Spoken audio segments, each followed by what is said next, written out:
1. How we doing, Dan? I'm doing well. What is this, take number 12? This is take number 12. Fuck.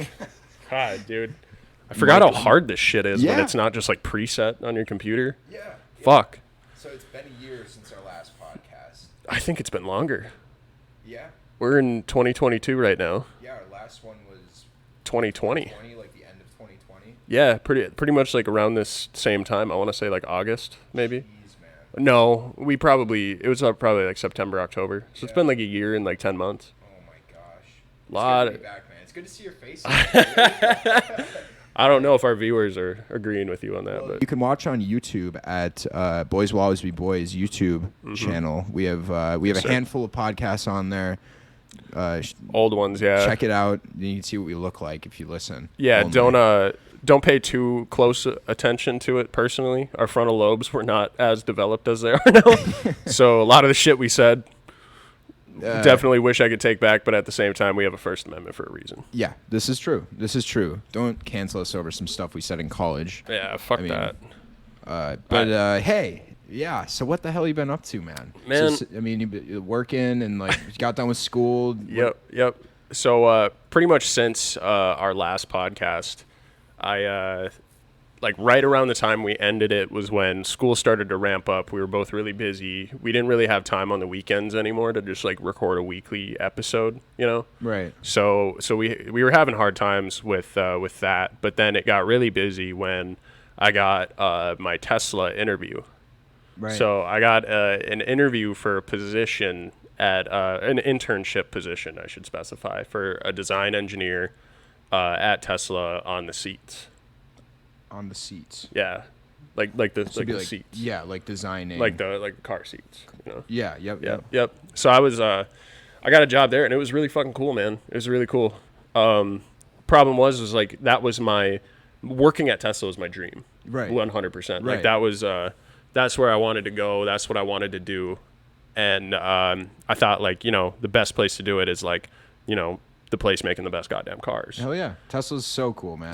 That's a dream of a lot of people is to be working there. I mean, a lot of people say what you say about, you know, say what you will about Elon Musk, but it's a really cool idea to go to all electric vehicles, and that's the creme de la creme of electric vehicle companies. So Yeah, absolutely. So you got this interview. Yeah. How did it go? Like, were there multiple levels of that? Yeah, so the initial interview was a phone screen with the technical recruiter. She just asked me basic engineering questions. Sorry. Asking simple questions. No, basic engineering Basic questions. engineering questions. Yeah, so she one of the questions was she gave me like 4 materials, and she's like rate them from highest to lowest in like Jan's modulus. Yep. And so I'd be like aluminum, steel, copper, or something else, and I'd Damn. have to like rate that, you know, off the dome. Like I just had to go for it, right? Okay. And so that was actually arguably the hardest part about the whole interview process. So yeah, we did she just gave me like basic materials, and then she was like, she asked another question about like a gearbox, and that was like pretty much it. And luckily I knew both the answers. I got them both right. And she's like, I'll move you into another interview with the hiring manager. And I was like, oh, dude, I was so hyped. Like I literally, after getting the email for the offer, I posted it on social media. Everybody freaked out. Everybody was like, Hell yeah. congratulations. Yeah, like, man. this is crazy. Yeah, that's and it was awesome. just the interview. Like I didn't even have a guaranteed position yet. Right. I was just so excited. I was so happy because it was like, oh my God, this is what I want to do for the rest of my life, right? Yeah. At least that's what I thought at that time. At the time. And so I go through the second interview, and I'm just talking to the guy, and it's more conversationalist. It's less technical. And I think that was just because it is like an internship position. Right. A lot less risk for the Right. company. Whereas like I did have a full-time position interview with Tesla. Billion times different, like a whole other world of difference, because it was my first full-time interview ever was the one for Tesla, and I was fucking up left and right, dude. Yeah. I was literally like, I talked about some of the shit that I did at Tesla. Like, I made some like design changes on my own. Like I changed out a motor in one of our armrests. So because it was wait. So I just want to clarify. Yeah, so like you had already done the internship at this point, Yep. and now you're on the full-time interview. Yeah. So this was back in January of 2022. Got you. Okay. This was very early on of this year. So I was interviewing with Tesla, and it was the first interview I was doing for a full-time position. Yep. I had no idea what to expect. I mean, you can do as much research as you want and practice, but like I still didn't know what they were going to ask me. And dude, they hammered me with questions. I made it to the second round, which after the second round they picked the person. Okay. So I was in like the top 5, maybe top 10. Yeah. I made it to the third round. It's very similar to the internship style where there's 3 interviews. And you do one with the technical recruiter. She asks you just basic questions. If you get enough of them right, they'll move you on, depending on how many people there are. And then you interview with the manager, and then you interview with the guy that you're probably going to be working directly with. I made it all the way to that last one, and that was where, my butthole got ripped open. It was fucking terrible, dude. But anyway, let me backtrack a little bit. So I get the Tesla interview, and I'm interviewing with the mentor for the internship position back in, I want to say, October of 2020. And I'm on the phone with him, and I'm like, hey, I have a lot of internship offers. Like I had an offer from Bobcat. I had an offer from a company here in Minneapolis, or multiple companies here in the Twin Cities, and one other place up in Fargo. And they were all co-op positions. So I was like pretty dead set on doing a co-op just because I was so sick of like remote learning and shit. Yeah. I was just so over it. Yeah, it was terrible. So I tried my hardest, and I was like telling all these places, I was like, hey, I haven't, I got an interview with Tesla. And they're like, wow, really? And I was like, yeah. So I want to wait, I want to wait to see, because obviously Tesla's number 1. And I told that to them outright. And like the dude at Bobcat was like, well, fucking of course it is. I was like, fair. Yeah. He's like, we'd love to have you, but like, I'm not going to make you pass up that opportunity to work at fucking Bobcat. I was like, oh, cool. Well, thanks. Yeah. But yeah, I interviewed with the guy in my girlfriend's apartment, and the mentor didn't want to do a video interview like the other 2 were. He just wanted to do over the phone. So like he straight up just called me on my phone when the video was supposed to happen. I'm sitting there in like full suit and tie, just like ready for the interview, like, oh, let's go. And fucking I get a phone call, and I'm like, California? Who the fuck? Answered, and I'm like, yeah. And he's like, hi, is this Trent and Russell? And I was like, yeah. And he's like, hi, this is Shrey. I'm calling from Tesla, ready to conduct your interview. And I was like, yeah. Yeah, I am. So ready. And at the end of it, I asked him, I'm like, yeah, so I have offers on the table from like 5 different companies, and they all want me to work there. And I was like, I've been telling them, I've been holding them off because I have this interview with Tesla. Right. And I was like, do you know when I'll hear back from you guys on whether or not like I got the position? And he's like, you'll hear back from our recruiter probably pretty shortly here. And I took that as like, okay, he's going to let me know by like, because this was on a Wednesday. Yeah, I was like a week or something. Yeah, I was like, I'm going to get an email by Friday that I didn't get it. And I'm going to be like, okay, yeah, I'll hop into Bobcat or John Deere or something like that, right? Yeah. Fucking 2 hours later, I got the congratulations email. Hell yeah. And they were like, congratulations, we want you to work for us. And like, bro, I cannot tell you the amount of serotonin that just rushed to my brain. Oh, yeah. Like all the endorphins flowing, man. I felt on top of the fucking world getting that position. Like, freaking awesome. I was so shocked. Like literally all the way up until I got to California in January, my mentality was like, they made a fucking mistake. Like I'm going to get a phone call saying like, yeah, actually, we didn't mean to send you that email. We wanted someone else. Right. That was like just an accident. So like I was just waiting like constantly. Like that imposter, like I shouldn't be working at yeah, exactly. Like, right. Exactly. The imposter syndrome. Yeah. So like I was just waiting for the rejection email to come like, oh yeah, sorry, we fucked up. Bye. Like we don't want your dumb ass. And like, then you were just gonna be like, yeah, that makes sense. Yeah, exactly. Yeah. I was waiting for it. Right. But it never came. So flash forward, you move out to California and stuff. Never fucking came, dude. What? Because I've never even asked you. We've never. What was it like? Basically, just like day to day there. I mean, designing. For them, and I kind of want to. I'll get to that. Okay. I'll get to that point. I want to back it up a little. So, I'm on LinkedIn, dude. I'm looking for a place to live, and like I'm looking at apartments and Airbnbs that are like $2,000 to $4,000 a month. Jeez. And it's like, oh my God, I can't afford that. And I was like, yeah, I'm going to be paid pretty fucking well working at Tesla. Like, it was really good money. Do not get me wrong. Right. Especially out in California. I mean, out in California, it wasn't really. It was I mean, like, for a co-op, you're still a student. So, I mean. They were paying me a lot, though. Right. A good amount. And like, I'm looking on LinkedIn. I'm looking, I'm contacting people that work there that are like on LinkedIn. Like, hey, do you got a place? Anyone got an extra bedroom I can rent out? I'm on a bunch of different websites trying to rent out bedrooms and like 2 miles away from Facebook and shit. Like a bunch of different places, dude. And out of the blue, I get this message from a good friend of mine, Natalia. She's from Brazil. She's actually a controls engineer at Tesla right now. Okay. But we were both interns together. Yeah. And she's like, hey, I just got into this, big intern house. And there's, I believe, one more room left. Do you want me to, do you want the landlord's contact? And I was like, hell yeah. Yes, 100%. Like, send it to me. And I reach out to the guy, and he's like, yeah, we got one more room. And I was like, I don't care what it looks like. I don't care what it is. How much is it? And he's like, it's $1,100 a month. And I was like, perfect. I don't care. Yeah. Like, had no details on anything. And I just jumped into it. Dude, I probably, in hindsight, like that, I was probably like the perfect candidate for like another Saw movie. But like in real life, like I just roll up to some like random place and they're like, yeah, we, your bedroom's in the basement next to all the chainsaws and like machetes. Right. But no, it wasn't that at all. He, the landlord, Sean, great guy, amazing guy. He worked at Tesla, and he had that house pretty much set up to funnel interns through it. Nice. So he bought a $4.5 million house in California, in a gated community in Fremont, California. Wow. So beautiful fucking house. Yeah. Right on the edge of a place called Mission Peak. Okay. So Mission Peak is like this big mountain right on the edge of the valley. Yeah. And it was literally in our backyard.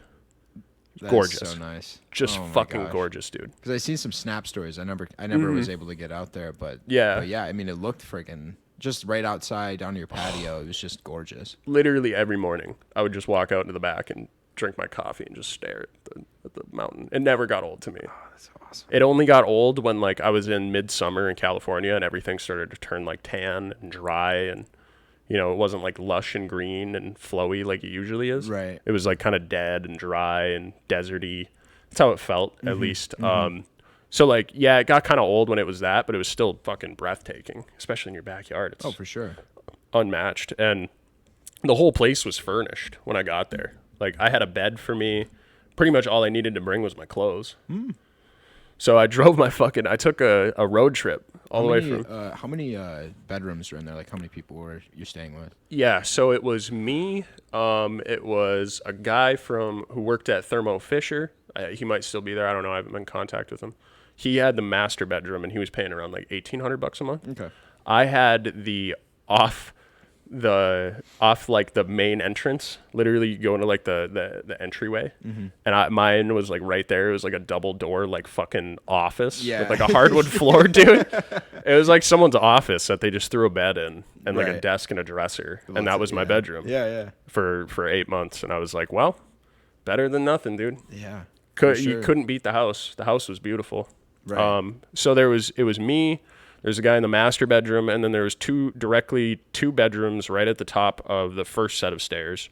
So that there was 2 bedrooms on one side, and then a third bedroom right on the other side.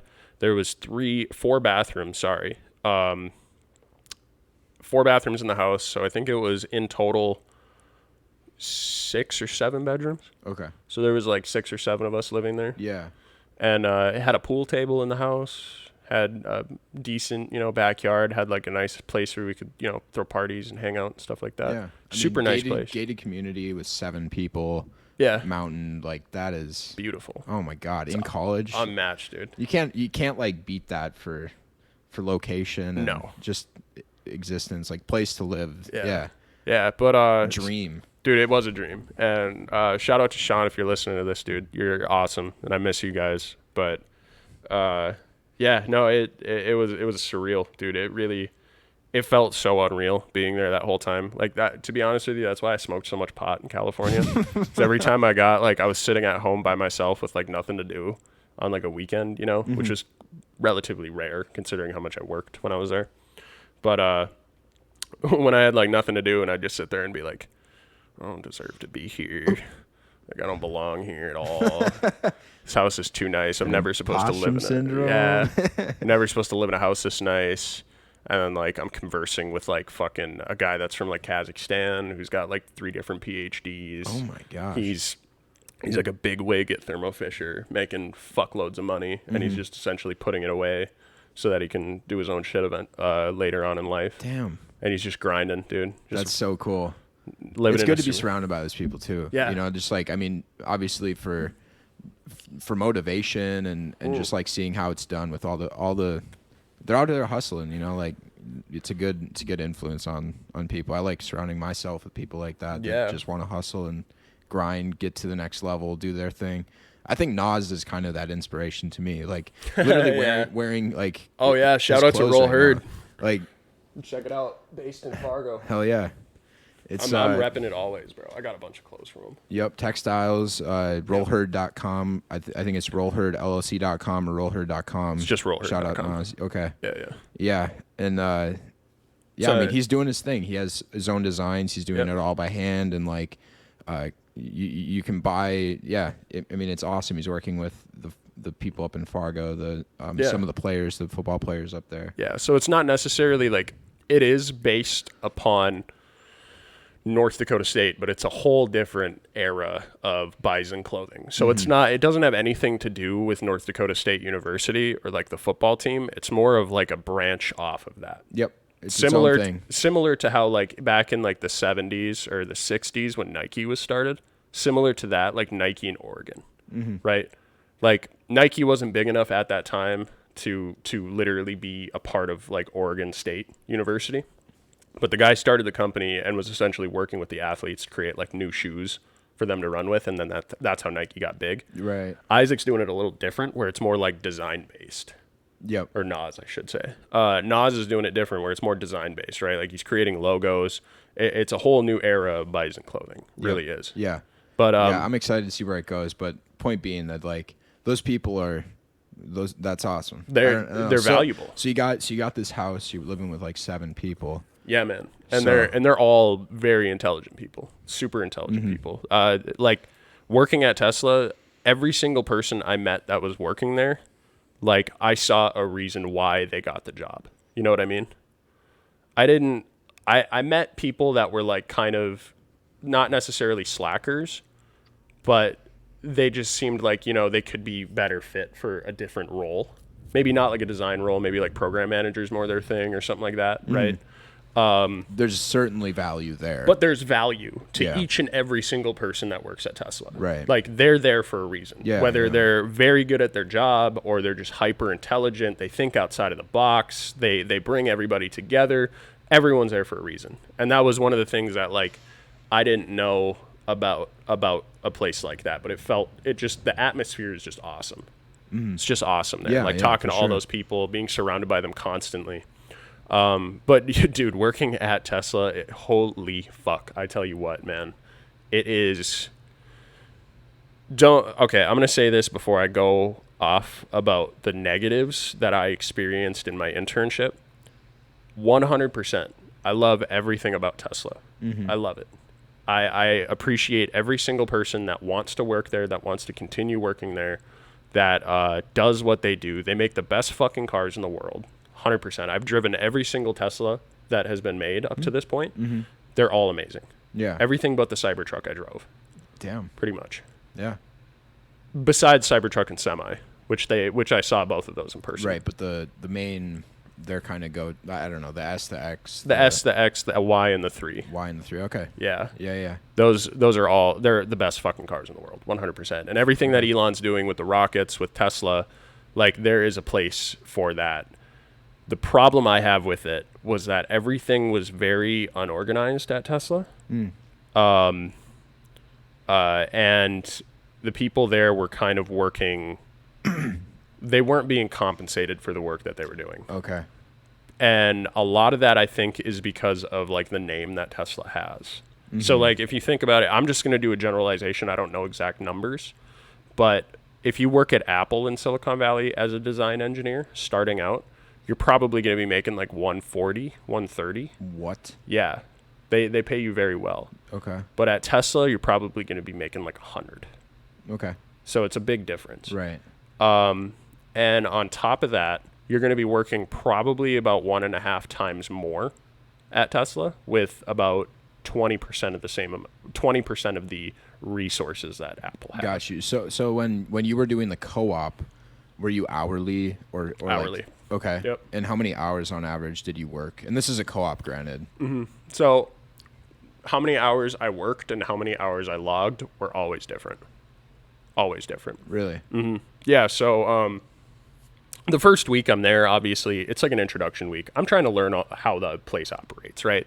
Mm-hmm. Like, they're not handing me tasks for me to take over. They're just like, that I'm doing mostly like supporting other engineers, running and getting them packages. Kind of just just the bitch work. I mean, the bitch work. You're just starting out. Mm-hmm. Yeah, they're trying to get you accustomed to the place. Yep, they're pulling me into all these like random ass meetings so I can just sit there and like take meeting notes or something. You know, just doing the bitch work essentially, right? Right. Just trying to learn how the company operates, learn what needs to be done, and what I'm going to be in charge of and whatnot. But it takes off very fast. By the end of the month, the end of my first month, I was in charge of a product. Okay. I was in charge of a pretty complex product. Mm-hmm. And that product was the Model S Plaid second row armrest. Okay. So, like, we're sitting on a couch right here, right? If I'm sitting in the left-hand second row seat, you're sitting in the right-hand second row seat, I was in charge of the armrest that would go up and down. Okay. Yeah.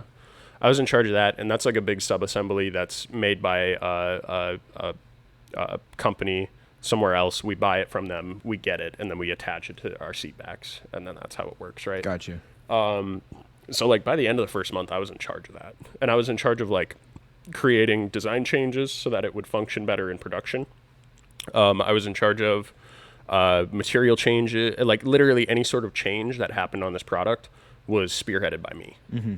And a lot of the issues that were brought up would be brought up by like quality or the assembly team. So like if they had a hard time, like they're like, oh, we can't get this, armrest onto this frame. And we have to throw away like 3 armrests a day out of like 100 or something like that because they're just not fitting. Mm-hmm. And that's common in the engineering design process, right? Right. Like the first, it's like margin of error. And you're going to have losses, basically. But it's about minimizing that loss. Yeah, so, like, when you design something, if it works the first time ever, you're the greatest engineer to ever exist. Seriously. Because it never does, especially when you have a bunch of engineers all designing parts that, like, come together. And, like, you're obviously, things get missed. There's mistakes that are made, especially when it's happening at such a rapid pace. Right. And they pretty much designed the entire Model S in like 3 months, the Model S Plaid. So it was like right when COVID hit, they had no plans of like revamping the Model S and Model X. And then it was like right when COVID hit, everyone was working from home. All the engineers were, I should say, manufacturing and design together. We're just working from home. And they're like, we have nothing fucking better to do. And these are people that like their lives are essentially work, they're working all the time. Right. And they were used to that previously because they were working at like a startup-esque company, Tesla, right? Early on. And then like 2020 hits, they all go home and they're like, well, fuck, what are we going to do? And Elon's just like, well, we're going to make the new Model S and Model X. Oh, yeah. And they're like, all right, cool. And so they're just, sitting at home just designing shit all day long. So that when restrictions had relaxed a little bit, people were able to go back into the office and like start, getting their first prototype parts and like assembling things together to see like how it fits, what's going wrong, what's the problems. So that's how it goes for every single engineering company, but it happens at Tesla 10 times faster. Mm-hmm. So like, yeah, there are a lot more margins for error. There's a lot more possibilities for error, but at the same time, like, those have to be mitigated really fast. Otherwise, you're not effective on the team. Right. So that's essentially what we were doing. Quality would just like bring me a problem, be like, hey, we can't get, this many on there. And I'm like, okay, why? I go look at the tolerances. Oh, the tolerances are off. Okay, I'll change those. Contact the company that's manufacturing them for us. They make all the changes. They send us the new prototype parts. We test out 150. If they all fit, if they all work, we're good, right? Yep. So we move on in that sort of style, and we do that to all the components. And it's an armrest that is very complex. So the armrest itself has an electronic mechanism inside of it that essentially allows it to unlock. And you press a button, an actuator spins, pulls up 2 rods, unlocks it, allows the armrest to come down. Okay. And then the armrest is just sitting freely down. Yep. When the armrest is down, there is 2 wireless induction chargers for cell phones, for smartphones. Nice. Yeah. 2 of them. There's cup holders. There's like a compartment in the back. All like all different types of plastic. And these are being put through the fucking ringer, dude. Like this armrest, I don't think I've ever had as many conversations about an armrest lid in my life. Like I'll never be able to talk about like just like the top of an armrest as much as I did when I worked at Tesla ever again. Yeah. But it was because it being a luxury, the Model S being a luxury vehicle, the way it is. Sorry. So the Model S is like a luxury vehicle. They wanted it to compete with like the Mercedes S-Class. Okay. So it's got to be like super high quality, no rickety parts like the first Model S had, stuff like that. They're very focused on like designer and production quality there. So like the armrest itself had a situation where the top, excuse me, no worries, the top lid had like a thing where when you would press it into place, it would go click. And it would make like a plastic on plastic click noise. And you want to get rid of that, I'm guessing? Not me. I didn't want to get rid of that. That was a craft. Kind of satisfying. Yeah, it was quality. It was quality wanted to get rid of it. Okay. They're like, we don't want it to make this noise at all. Okay. So I was like tasked with like redesigning the whole thing so that it didn't click. Right? Like little tiny shit like that. Yeah. Like just perfecting every little component. Yeah. Yeah. So like pretty much all the way up until the end of my internship, I was making changes to the armrest. So it was like 8 months of like, obviously I was working on other things. Like we had engineers that went on leave or vacation for like 2 weeks. And so they would be gone and really no way to contact them. And they would like kind of dump the work off onto me. Oh God. So, and it happened a few times. Yeah. So I was like taking over for a few engineers, but yeah, it was tough, man. I had to work. So you asked about work, yeah. Yeah, like the hours, I guess, specifically. Yeah, so I would log. Well, it started off all right. Like I was logging every hour I was working. So like the first, I want to say 2 weeks, I worked, 40-hour weeks, average weeks, 40, 45, depending on the type of day. There were some days where we had to go like do reworks ourselves because we had a team that would do reworks for us. And what a rework is like if this pillow, let's say like this pillow has like a sharp edge on it, right? And like you already have 150 pillows in your place and you're like, oh shit, we're rolling out 150 tonight. We got to cut these off. The engineers themselves would go and take care of it. Oh. Because it was just like something you got to do. Yep. And that was common. That was a common thing. And that's super annoying. That's common in like the automotive industry. I found that out after talking to my coworkers and shit, right? Okay. But yeah, so like if this had like a sharp object on it, we would go through with scissors and cut each like corner off or like, do some sort of rework process so where like we could still sell those products. We would just have to like fix them a little bit. Yep. Like do a little bit of aftermarket fixing. And then we would write a program, hand it off to the team the next day, and then we would contact production or the material handlers and be like, hey, bring these ones over here. We're going to change the part number. We'll send them back into the warehouse, and then production can only use the new updated part number. Gotcha. So it was like really efficient in that way, and I did a lot of those. That was like a majority of my job, and I did it to all parts, not just the armrest. It was just so had many to jump different in things. where it was needed, kind of thing. Exactly. So, and it being a luxury vehicle, a lot of things were like design quality. For one, was like kind of the eyes of the vehicle, and then craftsmanship was like the ears. So if design quality saw your cushion and they're like, hey, I don't like this wrinkle here. What's this wrinkle doing here? Yeah. And then they go look at the other cushions and they're like, this wrinkle is consistent in all these cushions. Fix it. Yeah. So they would tell us something like that. Like, we don't want this wrinkle here. Like just a fucking tiny wrinkle. Like, believe they're very strict. And for good reason. It's a $150,000 car. Like, yeah. If I got a $150,000 car and the inside looked like it was put together by a 6-year-old, I would be fucking pissed. So I get it. I'm not complaining about that, but I'm just saying like it's a lot of work to work there. So when you're working at a place like that, your life is work. So the first 2 to 3 weeks, I want to say I worked 40-hour weeks, and then the next, like it was one of the weeks within the first month I started, and I worked 50. I'd worked like 55 hours or something like that because we just had a lot of shit to do. Like I went in on a Sunday, my second weekend there, and I was working like a 12-hour day. And I logged that, right? Because I was like, oh, I'm supposed to, right? Yeah. So I logged it, and that following week I get contacted by HR, and they're like, hey, what were you doing there for so long? Why were you working 55 hours this week? You know, like that's a long week. What are you doing? And I was like, oh yeah, you know, I kind of gave them like a brief rundown of what I did for the week. And they're like, huh, sounds like you have a lot of free time during your day that you're just not, you know, effectively using. And I was like, oh shit, like that's the polite way to say like I can't hack it here. Yeah. You know what I mean? Like right. That's the polite way of saying like, oh, you're not efficient enough. Right. So like we need to cut you from the work. Yep. And like it was kind of like a warning. So I fucking from that moment on, I literally would only log 44 hours at most. Jesus. 44 hours. And there would be weeks where, like, one week got really bad where I worked, like, probably close to, like, 89, 90 hours. Like, 90 to, like, 100 hours in 1 week. Oh, my God. I was working, like, 16-hour days. Dude, no way. All the way up until from that Sunday to that Saturday. I would not. Yeah. There's no way I could do that personally. Let me tell you a story about why that happened.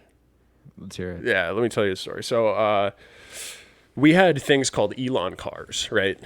And essentially what they were the new updated versions of like a bunch of updates that had happened around the car. And this is pre-production. So like we've sold cars, but we haven't delivered any yet, right? Okay.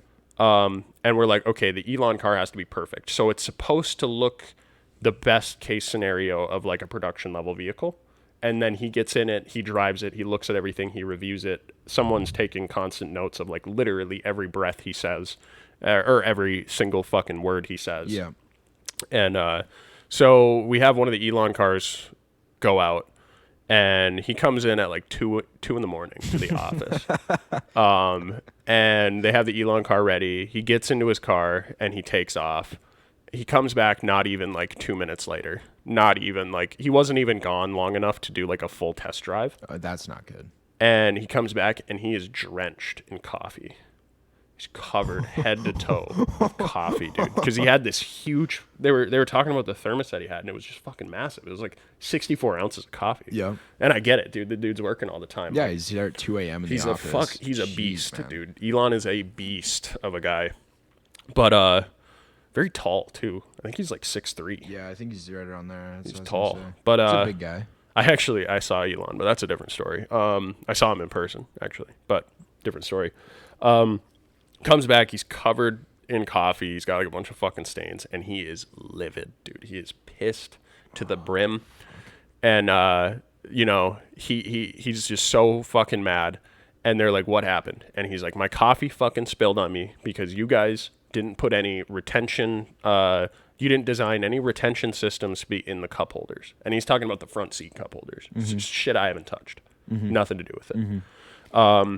And the cup holders at that time were just like solid. They're just like a leather or plastic substrate with like a leather wrapping. So it looked really good. Yeah. But there was no like retention features. There was nothing that would like clamp down on the cup. Yeah, keep it tight. So he took a hard right turn and the fucking coffee went all over him. Oh my God. Yeah, and he was not happy about that. So he comes back in and he's yelling at everybody and he's like, put some fucking bubbles in the cup holders. Or put some fucking retention bubbles in the cup holder. It shouldn't be that hard. And he storms out and leaves. Well, we had an event planned for 2 weeks after that review of delivering the first 25 Model S Plaids to the high priority customers, which included Elon's wife, the CEO of Twitter, the CEO of Google, Jeff Bezos, like all the fucking high priority shit. And we had to redesign the fucking cup holders in 2 weeks. Mm-hmm. So literally that morning at 5 a.m., I get a phone call from my boss. And he's like, we need to redesign the cup holders. And I was like, we can't. Like, we can't. Everyone knew that this event was coming up. So we were like trying to get all of our ducks in a row before this event. And I was like, we can't. What do you mean? So since the first row had to put retention bubbles in their cup holder, so did my armrest also have to have retention bubbles in it too, because it has to be matched, right? Yep. So me and my boss are slaving away at this cup holder thing, and they're like doing designs. We're all doing like surfacing designs. I didn't do a whole lot of that, but I was involved heavily in like the testing. So by the end of like the first day, they had like a solid design that they wanted to test out. And it was essentially just like an insert. So like the cup holder itself would go in, and then we had a plastic substrate that was like, it looked like wood, and it would go on top. We would pull off the top piece. We would take the rubber plastic piece that was now the new cup holder, which had the bubbles on it to retain things inside of the cup holder. And we would push that down into it. Mm-hmm. And then we would put the plastic piece back on top of it. Like that was the quick fix for like the first cars up until we could redesign the tool that we were already using to include these, right? Mm-hmm. So like that was the quick fix to like get a production level thing in there for as like a placeholder. We'll probably have to replace it in the future. Right. But so we're going through the designs. We send out 3D print. Or we send out the model to a 3D printing company down there. They 3D print us some cup holders. I literally take them right when we get them, try them out. They don't fucking work at all. They don't work. So I'm sitting there measuring, like trying to press it into place the best I can, measuring with a caliper, like just tiny little details while my boss is like verifying that with the CAD, understanding like where our tolerances are. And we bring this shit over to like the CFM, the metrology lab to like get some very accurate data. We get that data back, we go back, do a redesign, send it back out for another 3D print, get that 3D print back like a day and a half later. So it's like by this time it's already Thursday or Wednesday or Thursday. Of the first week. Okay. So Elon did that thing on Sunday. Yep. I got a phone call on Monday morning. Or Monday morning, I should say, is Elon when he took the car out. Yeah, I suppose at 2 a.m. Right? Yeah. And we had to get it done by that following Thursday was when the event was happening. Thursday at like 6 p.m. Something like that. Yeah. So yeah, it was pretty stressful.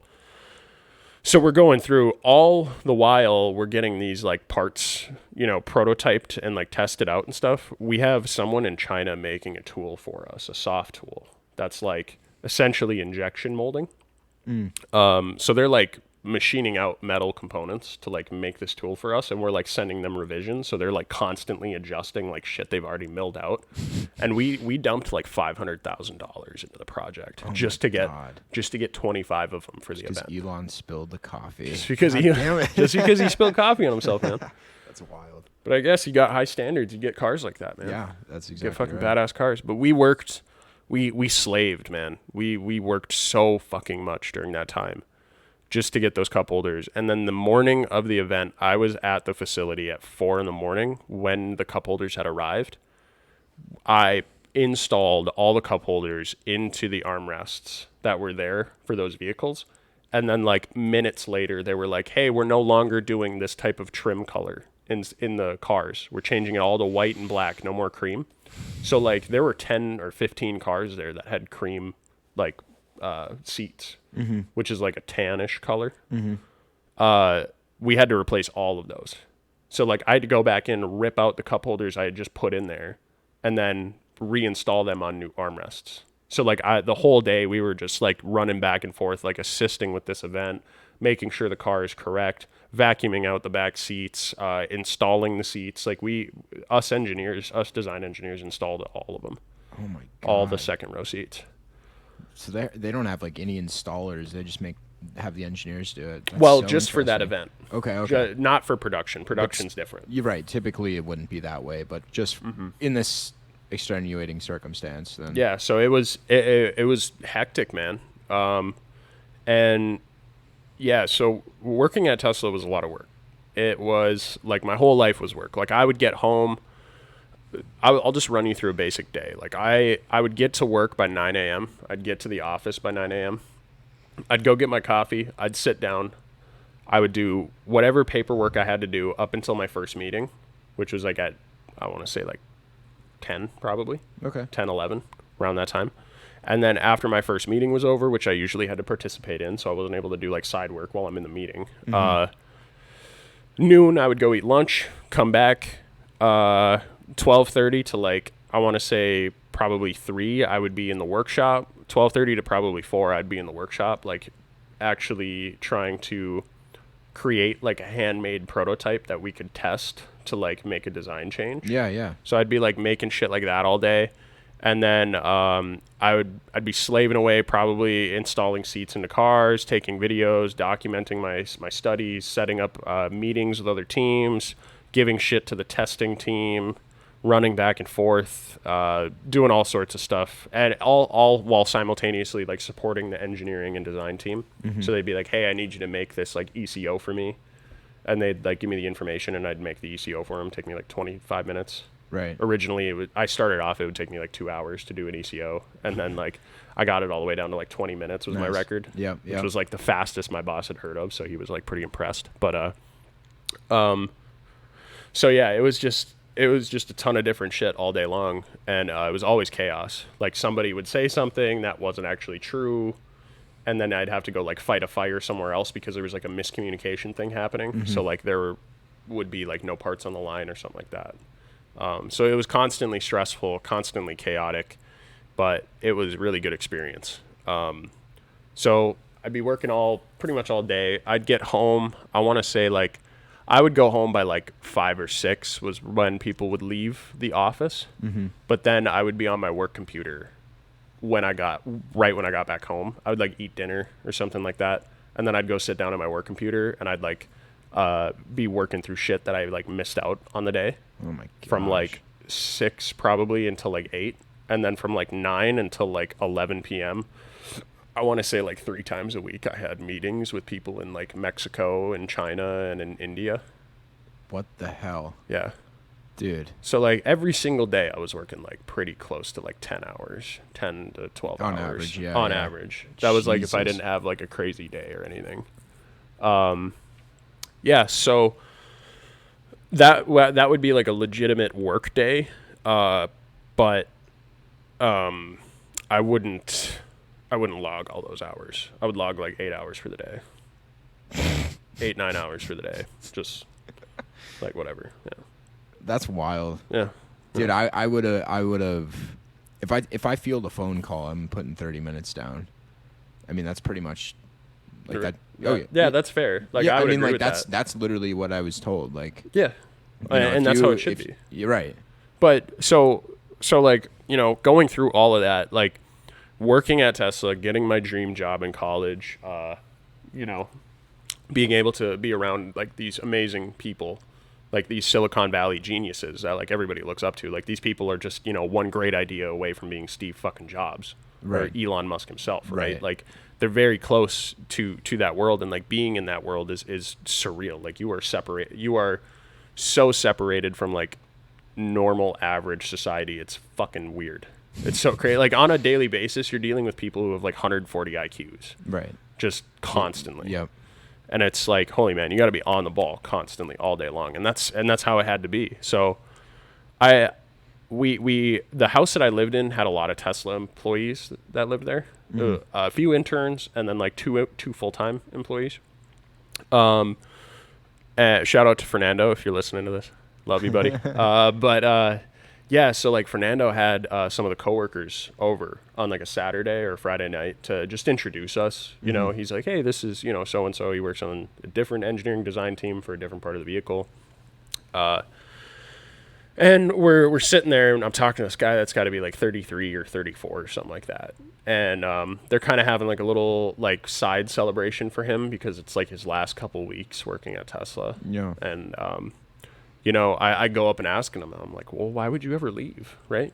Because at this point, I was like 3 months in, I was like, I love this place. I love everything about it. Like, I just got the permit to drive engineering fleet vehicles. Yeah. So, like, I got to drive all the fucking vehicles I wanted, wherever the fuck I wanted. Like, with autopilot, all electric. Like, I didn't pay for them at all. The company paid for, you know, I could use them on, like, the Diamond Express road. Hell yeah. And like for free, I could just be flying. That's so cool. It's so sweet, dude. But it's a nice little perk. It is. But I'm talking to this guy, and he's like 33 or something like that. And I'm like, why would you ever leave Tesla? You know, I love this place. This place is amazing. Like, I love working here. I love the cars. I love everything we're doing. Like, I wouldn't want to be doing anything else. And he thought about it. He's like, yeah, I had that same mentality when I was your age. He's like, I really wanted to work here, somewhere in Silicon Valley, like anywhere, Google, Apple, you name it, right? And he's like, I wanted to work here, and then I got my first job. I got my job here, and then 10 years just flew right fucking by. He's like, I'm 33 years old. I have nothing to show for it. And I was like, damn, that's pretty crazy to look. I was like, what do you mean you have nothing to show for it? You must have done amazing things at Tesla. And he's like, oh, yeah, besides like professional things. He's like, just life things. Mm-hmm. He's like, what I've realized being this old and working this hard for this long is that like you need to have a life to be happy. Right. He's like, because I just working at Tesla all day long, I'm not happy. And I was like, oh. Oof. Man. And he's like, I don't have a wife, I don't have kids, I don't have a house, I don't have, I haven't gone anywhere, I haven't seen anything, I haven't done much. He's like, I've just been working for pretty much 10 fucking years. And that was kind of like, that kind of made me like open my eyes a little bit. Like, okay, if you work at this type of place, your soul is being sold to this thing. Right. And you really have to love what you're doing to want to keep doing it this way. Right? Like that's how I envision it. And it's across the board for all those Silicon Valley companies. You talk to anyone that works at Apple, and if they have like a design problem that's going on, they're all in a meeting like, "Oh shit, we need to take care of this tonight." Like everybody looks at each other and they're like, "Okay, I'll be here till 5 a.m. if I have to." Right. Like they're down for the grind, and they know that. They know what they're getting into. Mm-hmm. I didn't. I had no fucking idea what I was getting into when I started there. Right. Yeah. And having that talk with that guy, it really made me realize like where my values lie, right? Because at that time I thought your life was work. I thought that's what you did. Because that's all I had known, right? Right. Like, my family's full of like workaholics. The industry I was working in was full of workaholics. My previous co-op, I was working 40-hour weeks, and I was probably doing 2 times the amount of work because I was just like grinding all fucking day long, mm-hmm. constantly. Because I had this mentality like when you're at work, you're working. You're paid to be there to work, so you work, mm-hmm. and you do the best goddamn job you can. And that was like my mentality coming from Steffes, and I carried that over to Tesla. And it was just like it just, exponentially amplified itself to where I was like, this is all that there is just waking up, eating breakfast, going to work, working all day, eating, working more, eating, going to bed, doing it all again. And then on the weekends, having time to recharge. Mm-hmm. That was my mentality. And then talking to him opened my eyes like, oh shit. Yeah, I forgot I have this thing called life. I forgot I have this where I like to, play video games with my friends and do the things I want to do, go travel, mm-hmm. and see things. And obviously Tesla gives you vacation, so that's possible. But at the end of the day, like a lot of guys are just so focused on work that they're like, oh shit, if I take a vacation, I'm going to miss out on a lot of deadlines. Right. So it that's a hell of a realization to have at 22 or 23 or whatever. Yeah, I was 20. At that time, I was 22. So I had that realization. And at that time, I was like, well, but I'm different. When I talked to him, I was like, you know what? I'm different, though. Like, mm-hmm. I can do this and do that. Yeah. Like, I can work at Tesla. I can do these things. And I can... and at the same time, like, I can go see the things I want to see and travel and do the things I want to do. That was like my understanding. Is it burnt? It's probably a little burnt. A little bit. Yeah. You can hit this one too if you want.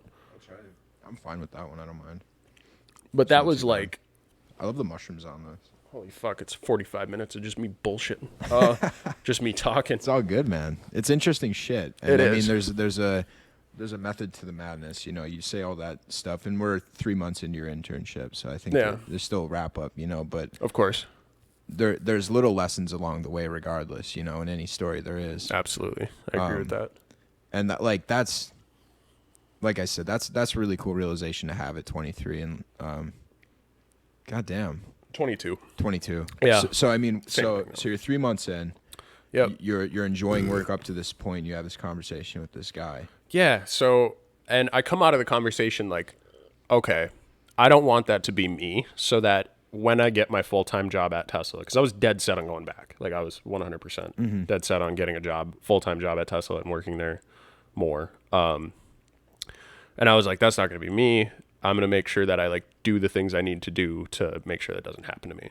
And my mentality at that time was kind of the rose-colored glasses, like, oh, I can still work at Tesla and get the things I want to, cross off the things off my bucket list that I want to. So I was moving on. April rolls around, and by this time, I'm 4 to 5 months into my internship, and it's late April, and my mom tells me that my grandma got moved into hospice. Oh, no. And we knew she wasn't doing that great. When I had been back, I had visited her. So I had taken like a weekend trip to go back to Minnesota. And then I flew back to California, but I had met with her for a little bit. And during COVID, it was really hard. So I had to go like talk to her fucking through a window. Damn. So that was really tough. But so my mom tells me, she tells me that grandma got moved to hospice. And I'm like, oh, fuck. Like that's not a good sign. I was like, well, I'm going to be home in a week. So I was planning on going back for my girlfriend's birthday in May. So it was like May 1st. I was planning on being back. So like April 30th. And my mom called me on like, I want to say like April 25th or 23rd or something like that. So it was like a week.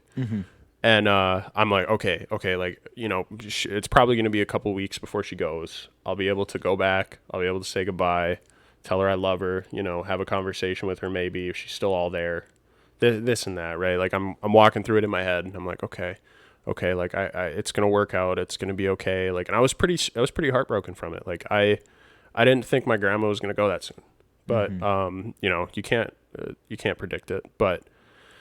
So I'm sitting at work, and I had just pitched a design change to the Model S back panels of the second row seat. So like when you open up your trunk, what you see on the back of the seats. I was pitching a design change to the vice president of design, Franz something. I'm very sorry. I should know his name. The guy that threw the steel ball through the Cybertruck window. Oh yeah, that guy. Yeah, that guy. He's the vice president of design. Okay. At Tesla. So like he essentially dictates what the whole thing is going to look like from the interior to the exterior. But so I just finished giving that presentation to him and making my case why we should make this design change, and he had just accepted it. And I was on top of the world. I was like, I'm a fucking intern, dude. I'm doing some big shit as an intern. Like, this is wild, I was like, I got my full-time position for sure. And my mom calls me, and I'm, like, sitting there at my desk, like, about to pack my shit up and head home and start working from home. And she calls me, and she's like, hey, do you have a minute to talk? And I was like, yeah, what's up? What's going on? And she's like, wow, Grandma didn't make it. And it was, like, 2 days before I was supposed to leave. It was 2 days before I was flying out. And I just like all of that shit just came crumbling down. Everything. It was like all the energy I'd just gotten from like giving that, that fucking badass presentation and all that shit. It just came crumbling right down just in front of my eyes, and I fucking broke down in one of like the meditation rooms that they have there. And I was just no, it's actually it's kind of a funny image of just me like sitting in this empty room that has like, it's just an empty room with like wildlife wallpaper. So it's like it's got like a Sahara desert on my left and then like a fucking polar bear on my right, and I'm just sobbing into a throw pillow on the floor. It's a funny view, don't get me wrong, but it's sad nonetheless. It got me thinking like, well, if I didn't have all of this important shit to do, if I didn't have these, very time sensitive and high priority projects I'm working on in this stressful fucking environment, I could have taken a plane trip on Monday. I could have taken vacation this whole week, and I could have seen my grandma before she was gone. I could have said goodbye. And that was the big turning point for me. working at Tesla. That was the big thing that made me realize, holy shit, if my mom goes to the ER in 10 years or something like that, has fucking brain cancer, I'm not going to be able to just up and leave. Right. If I'm working here. I can't just drop these projects and just go, just hand them off to somebody else. That's not possible. If I do that, I'm fired. If I do that, I'm, they're going to replace me. Mm-hmm. And so I just, like, in that moment, I almost hated Tesla. But then I realized, like, it's not Tesla's fault, right? Like, it's not their fault. This is how this is how it operates. Like, this is how it works. And I was like, well, shit. If I want to make sure that the things that are important to me are important all the way to the end of my life and my parents' lives and, like, my family is the most important thing to me. 100%. Mm-hmm. So if I want to be around them and be with them and be able to, grow and change and visit with them, like, I can't be working here. Right. And that was the big turning point for me. So from that moment on, it pretty much changed my whole game plan. Still, I was like, if I can get a job there, maybe I could work there for like 5 years and then transfer somewhere else and be like way ahead of the game, doing other crazy stuff. But you knew long term it wasn't like long term I wasn't going to be working there for like 30 years. Right. I knew that because I was like, okay, I need to have a life outside of this. Yeah. And so I was like, maybe if I slave away for like 4 or 5 years and then I come back to Minnesota and I get a job in Duluth as like a senior engineer somewhere, then I can do what I want. But even then I was interviewing with Apple and they're like, yeah, this is a product design engineer position. Or I was interviewing with Tesla. Tesla one was more of like practice because even if they had offered it to me, I probably wouldn't have worked for that team, to be honest with you, because that team is like even worse than the team I was working on. Oh God! Like for work hours and shit. Jesus. So it was even more notorious for being like the burnout central of the design engineers, right? So I was interviewing for Apple because I was like, that would be killer to get into, right? Interviewing with Apple, and they're like, hey, do you want to work on a cell phone? And I was like, sure, I'll do whatever. I'll suck, Steve Jobs' dead dick if I have to. I don't care. Just pay me $140,000 to do whatever you want. And they're like, yeah, you work on a cell phone. Like, you'll be designing this. The iPhone. I was going to be a product design engineer on the iPhone. I was interviewing for that. And the interview went pretty well the first session. And then I got the second session. The second step of the interview process is to do a design challenge. Right. So they give you a requirement. And my requirement was like to make this case that opened and you had to like press down on a button and the case would like pop up. And it was like for a battery pack or something like that. And so I'm doing this, like I'm setting it all up, like I'm going through like start to finish, making these design changes. And I'd already poured like 15 hours into the project, and I'm like pretty much a quarter of the way done with my like first design. And I'm like sitting there thinking, and I just like stop myself, and like all my motivation kind of drains away. And I start thinking about like what I was working on at Tesla. And I was like, holy shit, I had a lot of fun working at Tesla because what I was working on was like very tangible to me.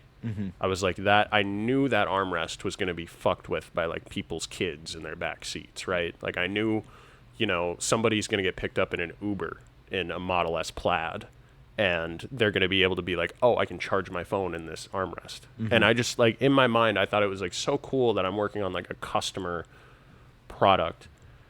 And then like I thought about it more and more, and I started doing more research into it. When you're a product design engineer on the iPhone, you don't decide how it looks.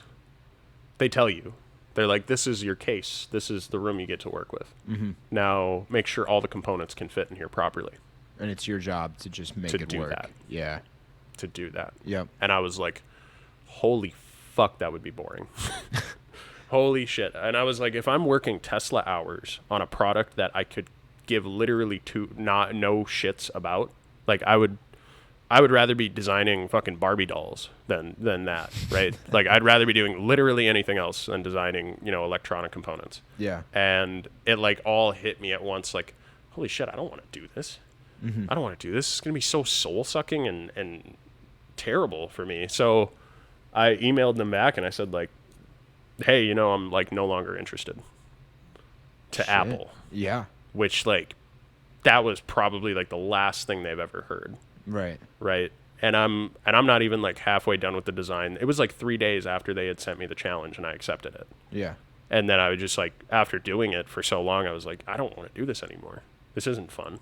Right. This sucks. And so I essentially told Apple, like, hey, I'm no longer interested in working for you guys. And they were like, oh, okay. And they seemed pretty interested. So it seemed like a missed opportunity, to be honest with you. But at the end of the day, like, if I were to have been working there, I don't think I'd be happy at all. Right. I would just be grinding just to make enough money so I could go fucking do something else. Really. That's really it. That's kind of the idea of work, I guess. It's just to fund your fun activities. Well, but there it was like, I'm not going to have the time to spend the money in the moment. So I'm just going to have to be a prisoner for like 4 years. Fuck. So yeah, that was also like a weird realization. And then it like kind of hit me. I was like, okay, I'm going to look for other positions in like closer states. So like I applied to like a Lucid position and like a Boring Company position, all which I had interviews for. Oh, these are companies I had interviews with. So like the Boring Company, the flamethrowers. Oh yeah. Elon made, another Elon company. Yeah, I mean, trying to build tunnels and stuff. Yeah. That place is actually really fucking cool what they're doing. But I figured, I was like, oh, I'll try working for them in like Colorado or Texas or something. And so I interviewed for a position at Lucid in Colorado. Interviewed for a position at Boring Company in Texas.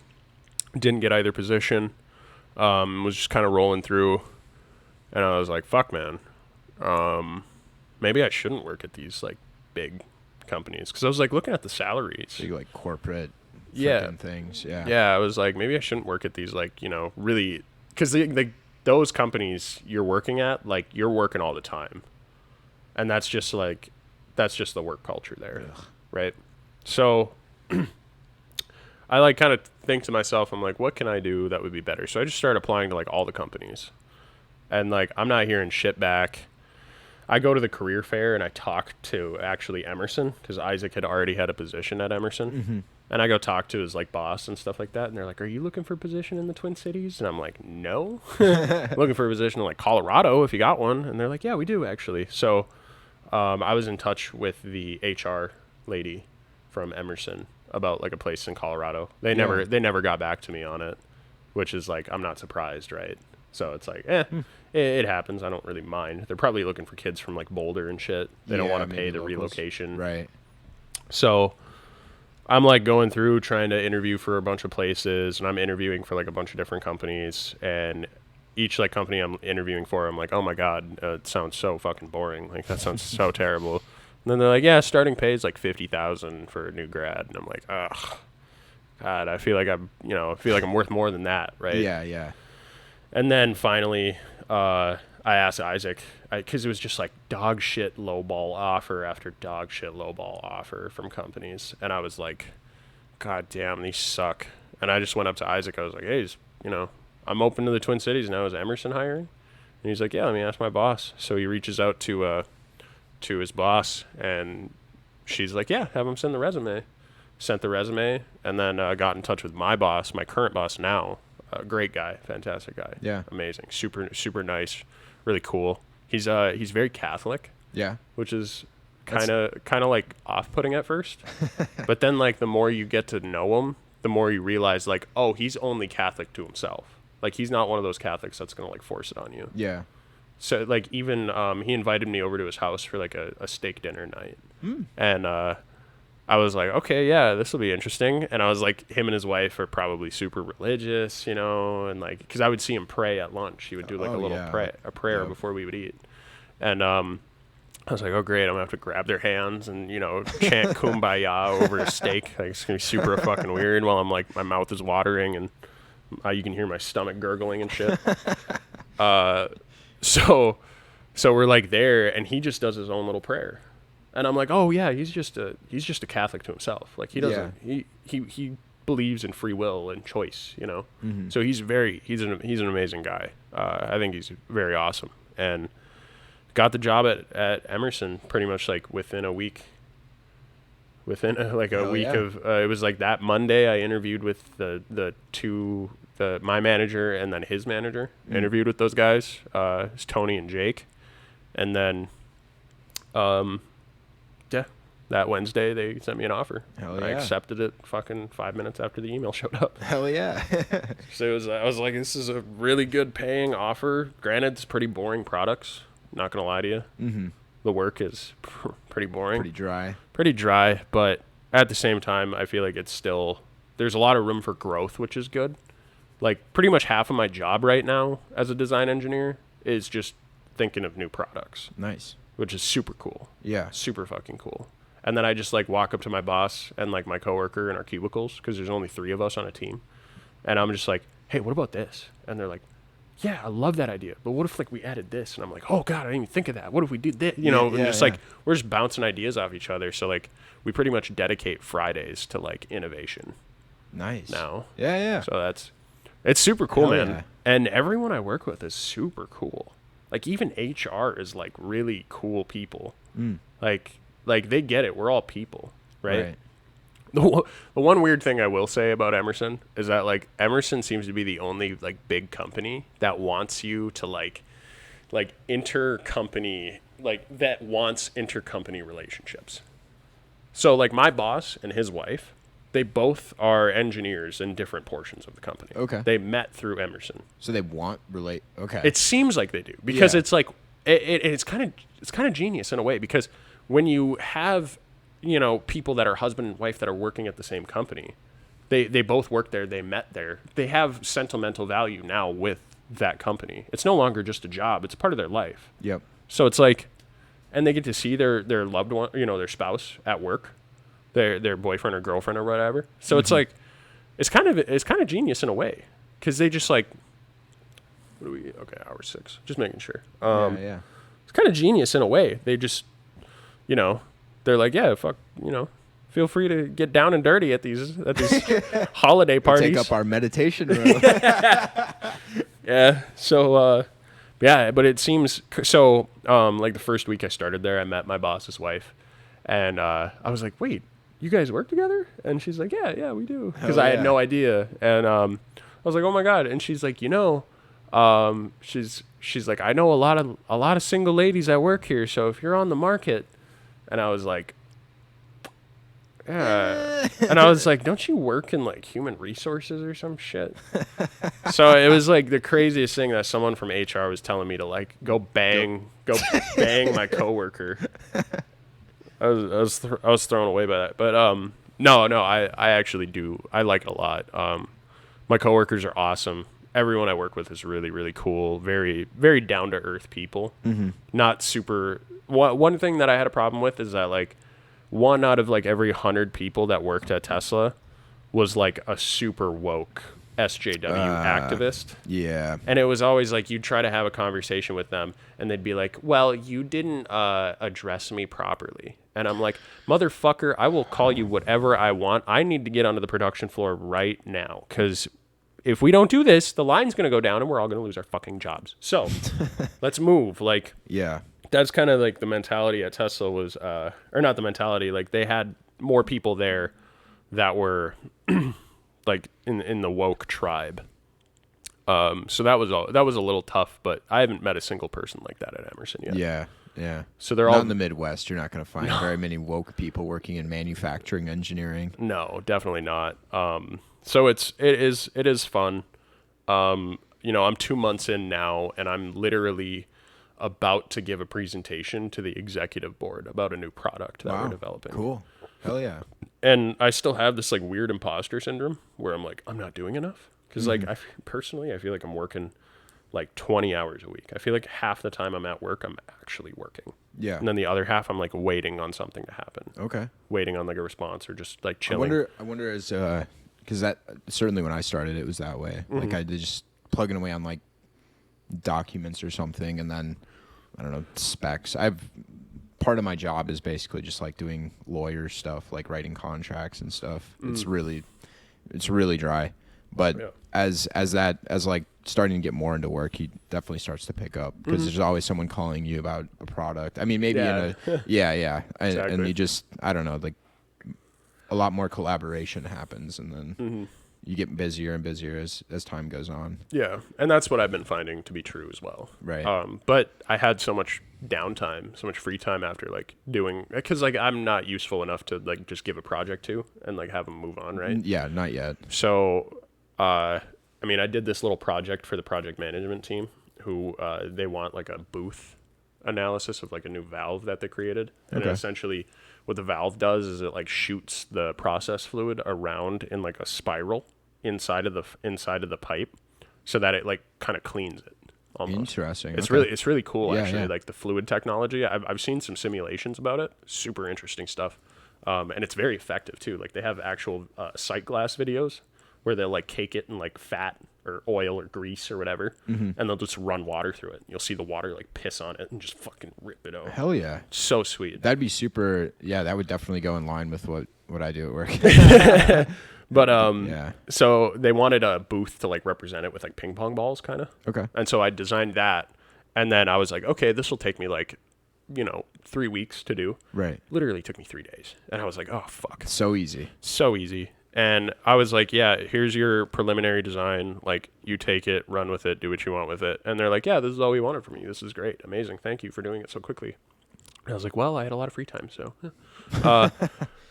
And then, like, with all that free time just came me being, like, super fucking bored. So I just was like, okay, I'm going to research, a new product. I'm going to see if something else is possible. So I started doing, like, research into documents that we already had. Turns out they were doing research into it up until COVID. And then when COVID hit, like, a lot of shit shut down. Okay. So they just kind of, like, dumped the project. They're like, blah, blah, like, no more. We're not going to deal with it. Yep.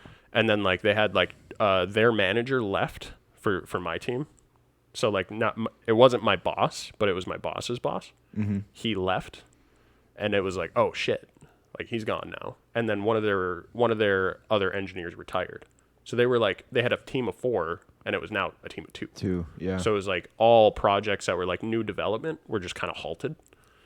And so I just kind of picked up where they left off and created, like, a full design of it. And so, like, with this new project, it's, like, taken up a lot of my free time. So I've actually been feeling more useful. Good. At the company. And then I even had a conversation with my boss about it. I was like, hey, man, like, I do apologize for what I'm about to say, but I feel like there's not enough work for me to keep me, like, busy, Mm-hmm. And I was like, I feel like that's, like, wrong in a way, I feel like I'm kind of, like, not useful enough, maybe. Yep. Or maybe I'm, like, not, like, am I going to lose my job in 2 months because I'm not productive enough? Like, what's the problem? And my boss kind of, like, sat back a little bit, and he's like, okay, I got to try and look at it from your mindset because you came from Tesla, totally different world. So he's like, I get it. You're going to feel a little useless right now, but that's just a part of, like, the growing pains of getting into a new company. And he's like, you're the first person that has ever worked at Emerson that I know of that has decided to tackle a new product within their first year. And I was like, or within their first 3 months, sorry. Yeah. Not within the first year. He's like, yeah, usually like 8 to 10 months in, people are like, oh yeah, we could potentially develop this product. And they'll, like, look into it, realize it's not super feasible, try and change it, usually give up on it and jump onto something else with other people. And he's like, yeah, you're the first engineer I've ever had that's like, I'm going to make some new shit. Oh yeah. With, like, just starting at the company. And I was like, oh, okay. I gotta change all my expectations about, like, work now, like, I gotta understand that this, like, corporate life is more like, I have a degree, so I don't have to work as hard to make as much money. Right. That's kind of how I look at it. Right. Yeah. So I'm getting into that mindset, but it's very, very weird. It's a change. It's super big change. Yeah. Yeah. Like, where you go from college where it's like constant go, go, go. Yep. And then you go to Tesla and it's go, go, go. You get out of college and you get to Emerson and it's like, what's up? Chilling. How you doing? And then, like, like last Friday I was talking to our new team boss. He just got hired on. And it's his last day at the Shakopee facility. He's moving down to Texas. Okay. And it was his last day, and he rolls up at like 1 o'clock, like right after lunch. My boss had just sent me something that was like kind of time sensitive, and he's like, "Hey, can you get this done? You know, by Friday?" And it was Thursday, and I was like, "Yeah, absolutely." And my boss's boss comes over, and he starts just bullshitting with us.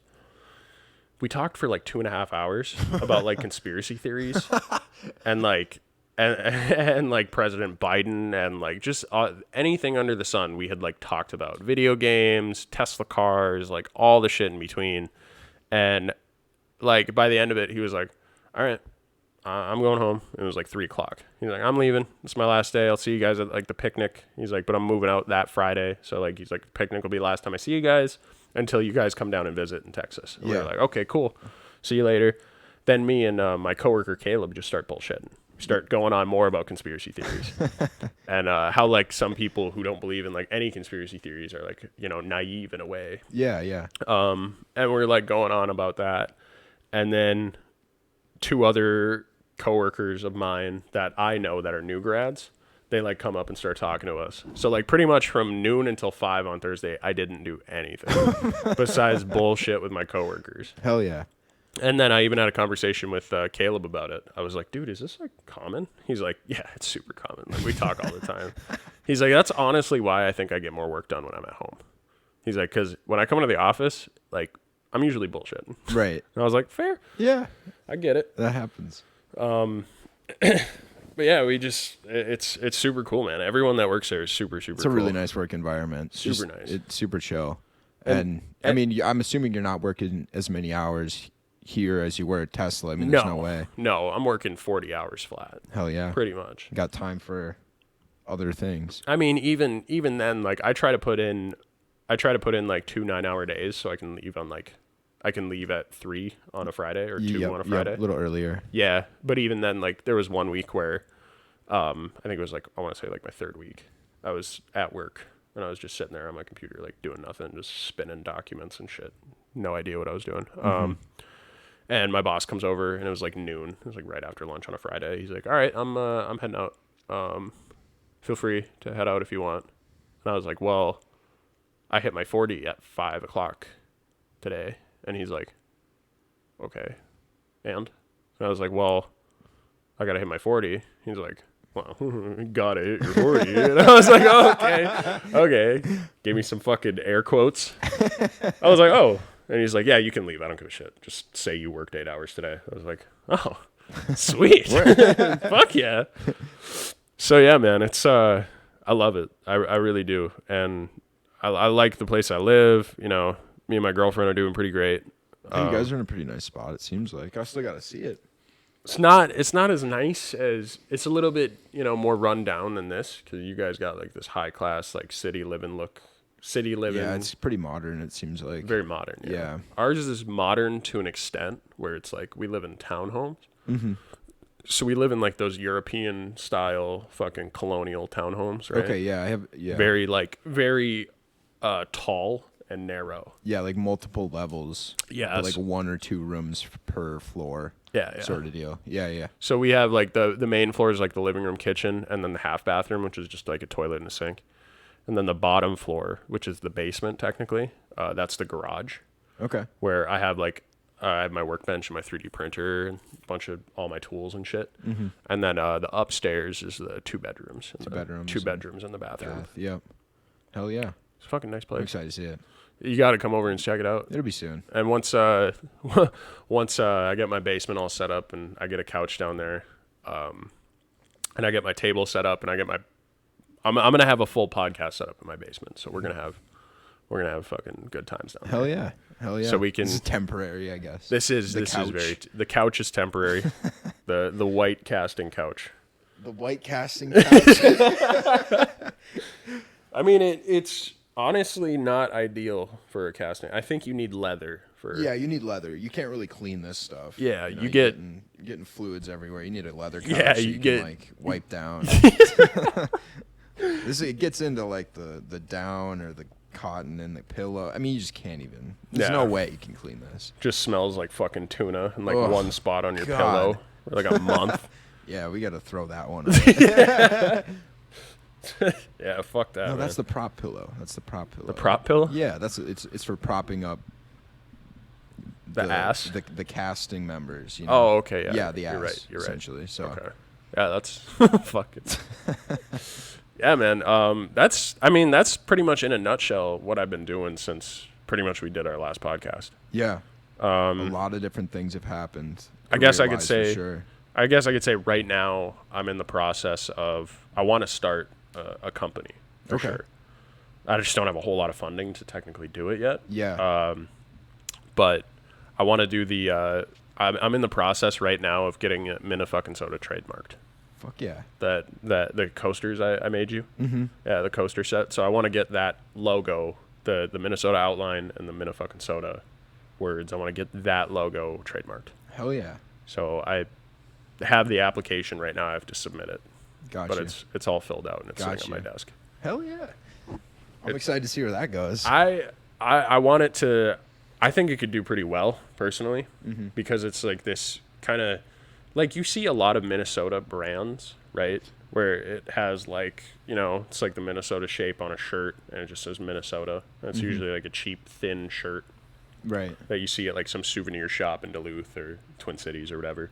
But I think like Minnefucking Soda could be like something that stands on its own. It's not something you would see in one of those shops, right? I think it would be like a shop of its own.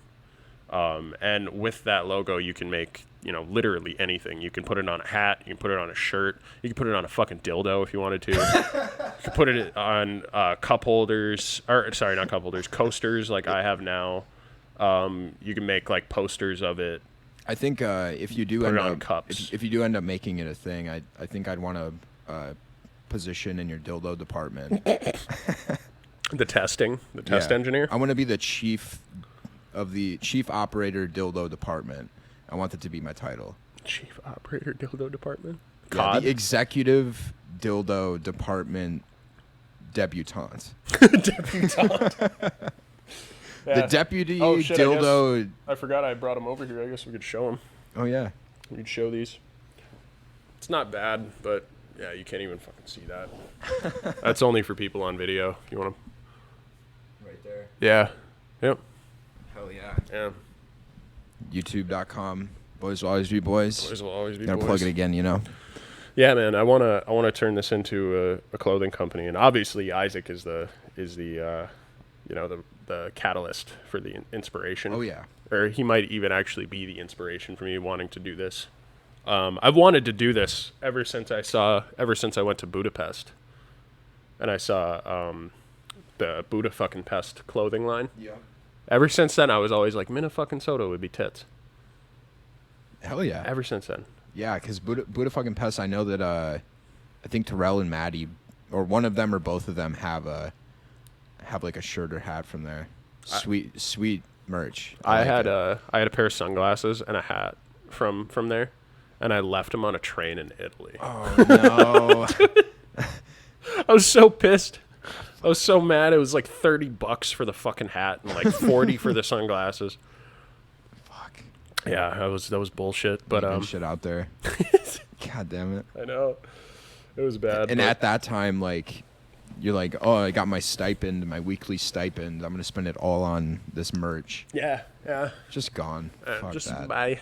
Yeah. Bye. Unfortunate. It's not a big deal though. But yeah, I think Minnefucking Soda could be successful in a way. Oh yeah. Just because like people love like the Minnesota brand, Mm-hmm. They just do. People are proud that they're from here. Some people. Yeah, Some people are like, nah. I would say so. Yeah. People are really proud that they're from here. I would definitely think so. And a lot of people find Minnesota to be like one of the more beautiful states, like up there with like Montana and like Colorado and fucking Maine and shit. I don't. You don't think Minnesota's that pretty? No. Bro, come on. You've been to Duluth. I like the Boundary Waters mostly. Yeah, that's true. North, yeah. It has its northern parts, Very nice. Like northern Minnesota is far better. So does fucking Montana. Well, southern Minnesota has its perks too, like the hills and stuff in like Lanesboro and Rochester, that kind of area. Yeah. really nice. So I mean, it has its highlights for sure. And all the lakes too. Oh yeah, dude. We actually have water here. Yeah. Like fucking fresh water. Fresh water, dude. Nobody has to stop watering their lawn because they're running out of water. Like, bro, that's like a legitimate concern these days now. Oh yeah. I actually was driving in the rain this morning to pick my girlfriend up some Alka-Seltzer and shit. Okay, yeah. But I was driving in the rain this morning and I saw a set of sprinklers on in my community. I was like, I guess I didn't see a problem with it. I was like, we got plenty of we got Prior Lakes just down the road. Right. No issues with it. No. Yeah. Have you heard Las Vegas has like 2 months left of water storage or something like that before they have to set up like a Keystone XL pipeline from the fucking ocean or something? Yeah. I don't even understand how there's like this whole thing. They want to pipe water from the Midwest over to it's so fucking stupid. The West, like California and Nevada. Yeah. And it would be just a massive pipeline of fresh water. God. Because they used up all of their reservoirs and. Dude, that is silly to me. That is just silly to me. I actually, a couple of years ago, I watched a documentary about this guy who invented 5-hour energy. Okay. And he had a bunch of fucking money, and he was like, well, what am I going to do with this other than continue to innovate? So he essentially hired like a bunch of dudes who were just like essentially people that had submitted videos of things that they had made. So they weren't necessarily like PhD level engineers or anything like that. Just innovative of sorts. Yeah, just like innovative guys. This one guy actually, how he got a job there was he made a nail gun pogo stick. So it was like when you hit the ground, there was like a lever that hit the trigger, and it would push up on like the safety mechanism on the nail gun. Yeah.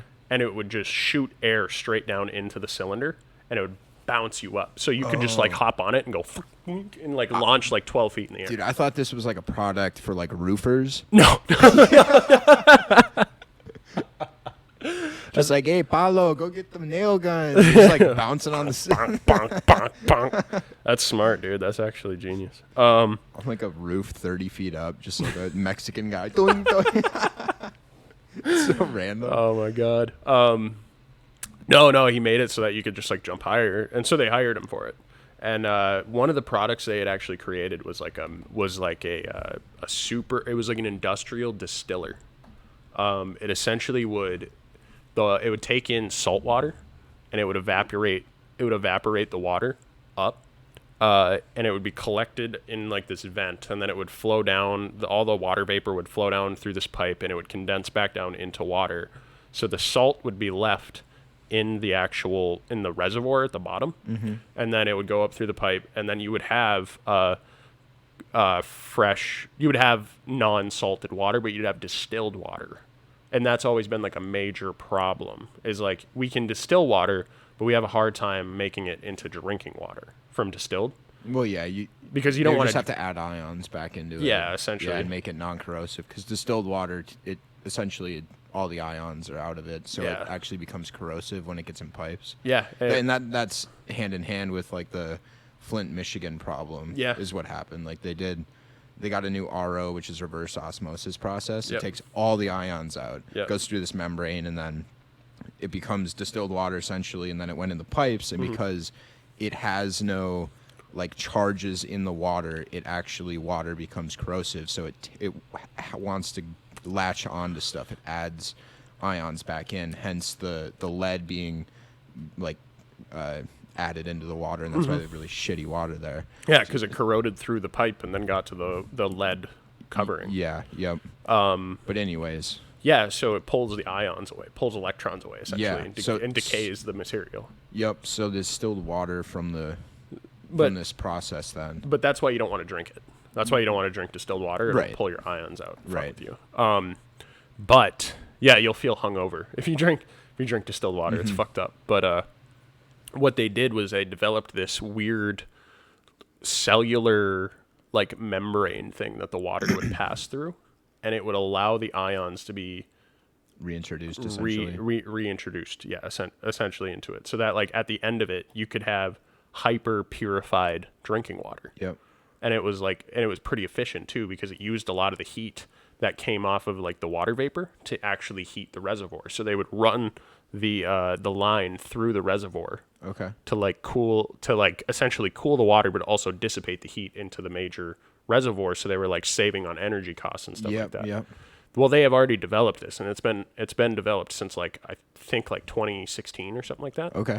And like his idea is to put it on like a big freighter, put like 20,000 of them on like a giant like ship off the shore of like Africa or something, and then just like pump water from the ocean to villages that need it. Interesting. That's his mentality with it. That's so cool. So like, if they invested in something like that where we could just take the water from the ocean, that would be much more efficient for Nevada than fucking taking water from the Midwest. Right. Because like once we take that water, that we're gonna have to resort to using those mechanisms, right. using those distillers, using those distillers with like the membranes in them. Right. It's never been an issue of like running out of water. Obviously, you have a shitload of oceans and seas, right? But it's an issue of just like money to take the salt out is the only issue there. Yeah, I think if you so it's really just a money.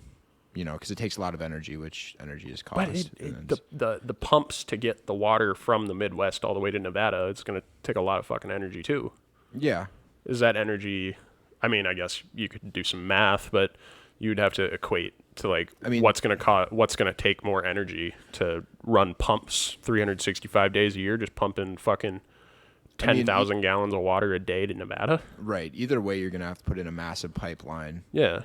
In terms of like, okay, so you have a massive water treatment facility next to like the ocean in California, and you still have to pump it all the way to Las Vegas. Mm-hmm. This way you would be like basically pumping out of maybe Superior or something. I don't know, Probably. just like the Great Lakes, and then pump it all the way over. It would be less treatment cost because it would be easier to treat like fresh water versus the sodium saturated salt water. Yeah.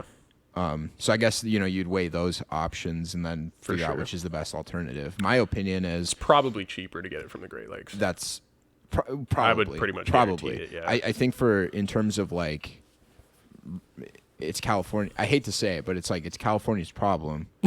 Yeah. So I think that maybe... And it would just be easier to have it localized anyways.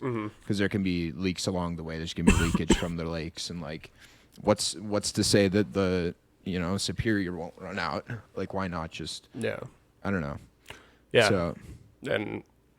So it's something you have to really consider.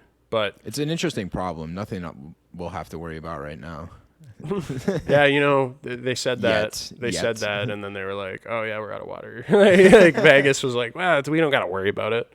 And then like they got a briefing on the mayor's desk like last week. And they're like, "We got 2 weeks of water left." What are we gonna do? Well, just turn the faucet on, bro. I don't know what to fucking... No, that's what I mean. Like that water in the faucet. Yeah, that water. They don't know how it works. No, they don't do it. Yeah. Talking to some business people is wild. But yeah, man, that's essentially in a nutshell what I've been doing. What have you been up to for the last fucking year and a half? Yeah, since the last podcast, in general, I mean, graduated in July. And I 2021, right? Yep. And had a internship lined up during like when we did our podcast around that time. I was applying to just every possible place I could find, and I wanted to live at home because at the time, I didn't have in like my parents in St. Paul. Okay, yeah. So I was just looking for I just Googled like engineering firms, environmental engineering jobs in the cities, and applied to every single possible internship, any design job, anything I could find. And weirdly enough, I like the closest one to my house. There were two that were really close. One of them was like a testing facility, which wasn't exactly what I wanted to get into. And they did like concrete testing, kind of like what Terrell does in a nutshell. Yeah. So it'd be like testing concrete, going out in the field and having your own truck and stuff and doing that, which so didn't you'd be like a field engineer. Yeah, more of a field engineer doing a lot of on-site stuff. Whereas I wanted to do more of the design, so I'd be sitting on a computer or going on-site regularly and not doing testing, but rather like facilitating the contractors from our designs, like helping them understand our designs and the way we want to build it, right? So that would be like the field aspect. So I wanted to do that rather than the other one. And the only one that was available, well, the closest one that was available to me was like this small engineering firm. I was like, fuck it, I'll apply. I don't know anyone there. I don't know what the culture is going to be like. Yeah. So I just threw my resume in the pot and hope for the best. I was like, there's no way they're going to get back to me. There's no reason they should get back to me. Threw my resume at like a bunch of big companies that I actually really wanted to go to. I was big on some nearby larger firms because they have a lot more, their scope of work, they do a lot more that is, I don't know, a lot more options, right? Yeah. Is it like a consulting firm? Yeah, it would be engineering consulting. So like, okay. So there's two sides of the coin. There's public sector, private sector. Public sector is you're working for the government, whether it's the city, the state, something like that, which I knew I didn't want to do. Yeah. You work DOT. Yes. Drug test. Yep. So that would be like a standard 40-hour week job. You get your pension, you go home. It's lower pay over on average, it's lower pay than private. And that's was like my sole priority in college was like, I'm going for environmental because I want a better paying than civil. So anyways, looking only at private sector jobs at this point in time and applying only to those. So applied to like 20, through some in California, resumes out there, in the pot out there. Anyways, so I get an email back from the small company near my house. I'm like, oh no shit. Like here's an opportunity. Actually, I had some interviews at some other places, didn't work out. So I get a call from this guy, Jeff, and it's for an internship there. And I'm like, he's like, hey man, saw your resume come in, what's your deal? Kind of just standard resume questions, nothing crazy. And kind of like, what's your past experience? I did contracting experience, so I kind of know what it's like to be around contractors, and that's what they're pretty much looking for. Okay. And of course I sunk the company off. Like their values are like, people first and real solutions. Wait, like you sucked the company off? I used their own slogan and I incorporated that into the interview, just trying to kind of schmooze, Yeah. So I was like, I use that stuff. You got to do that, right? Just as, but I mean, what they Gotta pull a Kamala Harris every once in a while. Oh yeah, suck the dick. You have to. It was my last option, so I had the small company, the field engineering job. That one was lined up, but I was like, this isn't exactly what I want, but I had it on the back burner. Okay. Anyway, so get this call, go through the interview, and by the end of the interview, he's like, yeah, man, well, you seem like you're pretty qualified. I think we'll be giving you another call back, maybe an offer on the way. And I was like, oh, really? That easy, huh? Kind of thing. And he's like, yeah, you seem like you're pretty good. You'll be a good fit. All right, we'll talk to you soon. Click. I'm like, okay, I guess here we go. And like a week later, get the offer letter.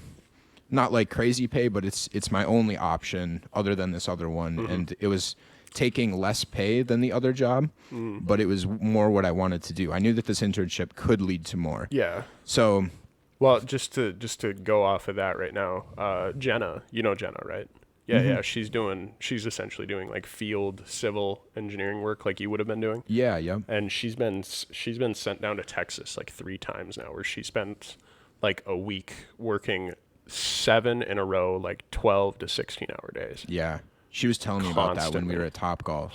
And they work because it gets so hot. The heat index gets so high during the day down in Texas. They have to work at night. So she's working overnight type stuff, like 3, 4, 5 a.m. concrete pours. Yeah. And her whole thing is like they do footings for windmills, and so they have to be like really, really strong footings, huge, massive footings, a lot of rebar, and that's what she designs. Yeah. Because there's a certain way you got to put all that in. So she's inspecting that. I'm sure you know this, right? Yeah. But anyways, So to go off that, like that's the kind of stuff that I wanted to get into. And as an intern, I knew that it wouldn't be the design aspect, but more so all in the field. Mm-hmm.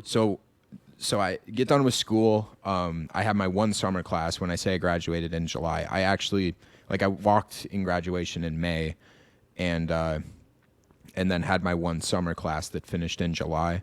And so you could technically be an intern, right? Okay. So that was my sell. I'm like, I'll be done with school by the time this internship is up, and I can maybe be an asset to your company in the future, kind of thing. Anyways, so done with school. Week after school done, I have a week off and then start the internship. Mm-hmm. And first 2 weeks, I log about 40. It's solely in the field. I stand there and I watch people pour concrete all day. So it's like sidewalks, pedestrian ramps. Mm-hmm. I watch asphalt, paving. It's pretty classic like municipal civil engineering work. And that ain't it. That like I knew that ain't it. I knew like 2 weeks in. I'm like, all right, like this is interesting. You know, it's relevant. It's necessary for people. But this is not exactly what I want to do. But I'll stick this internship out because I know that the company has an environmental engineering side of things. Mm-hmm.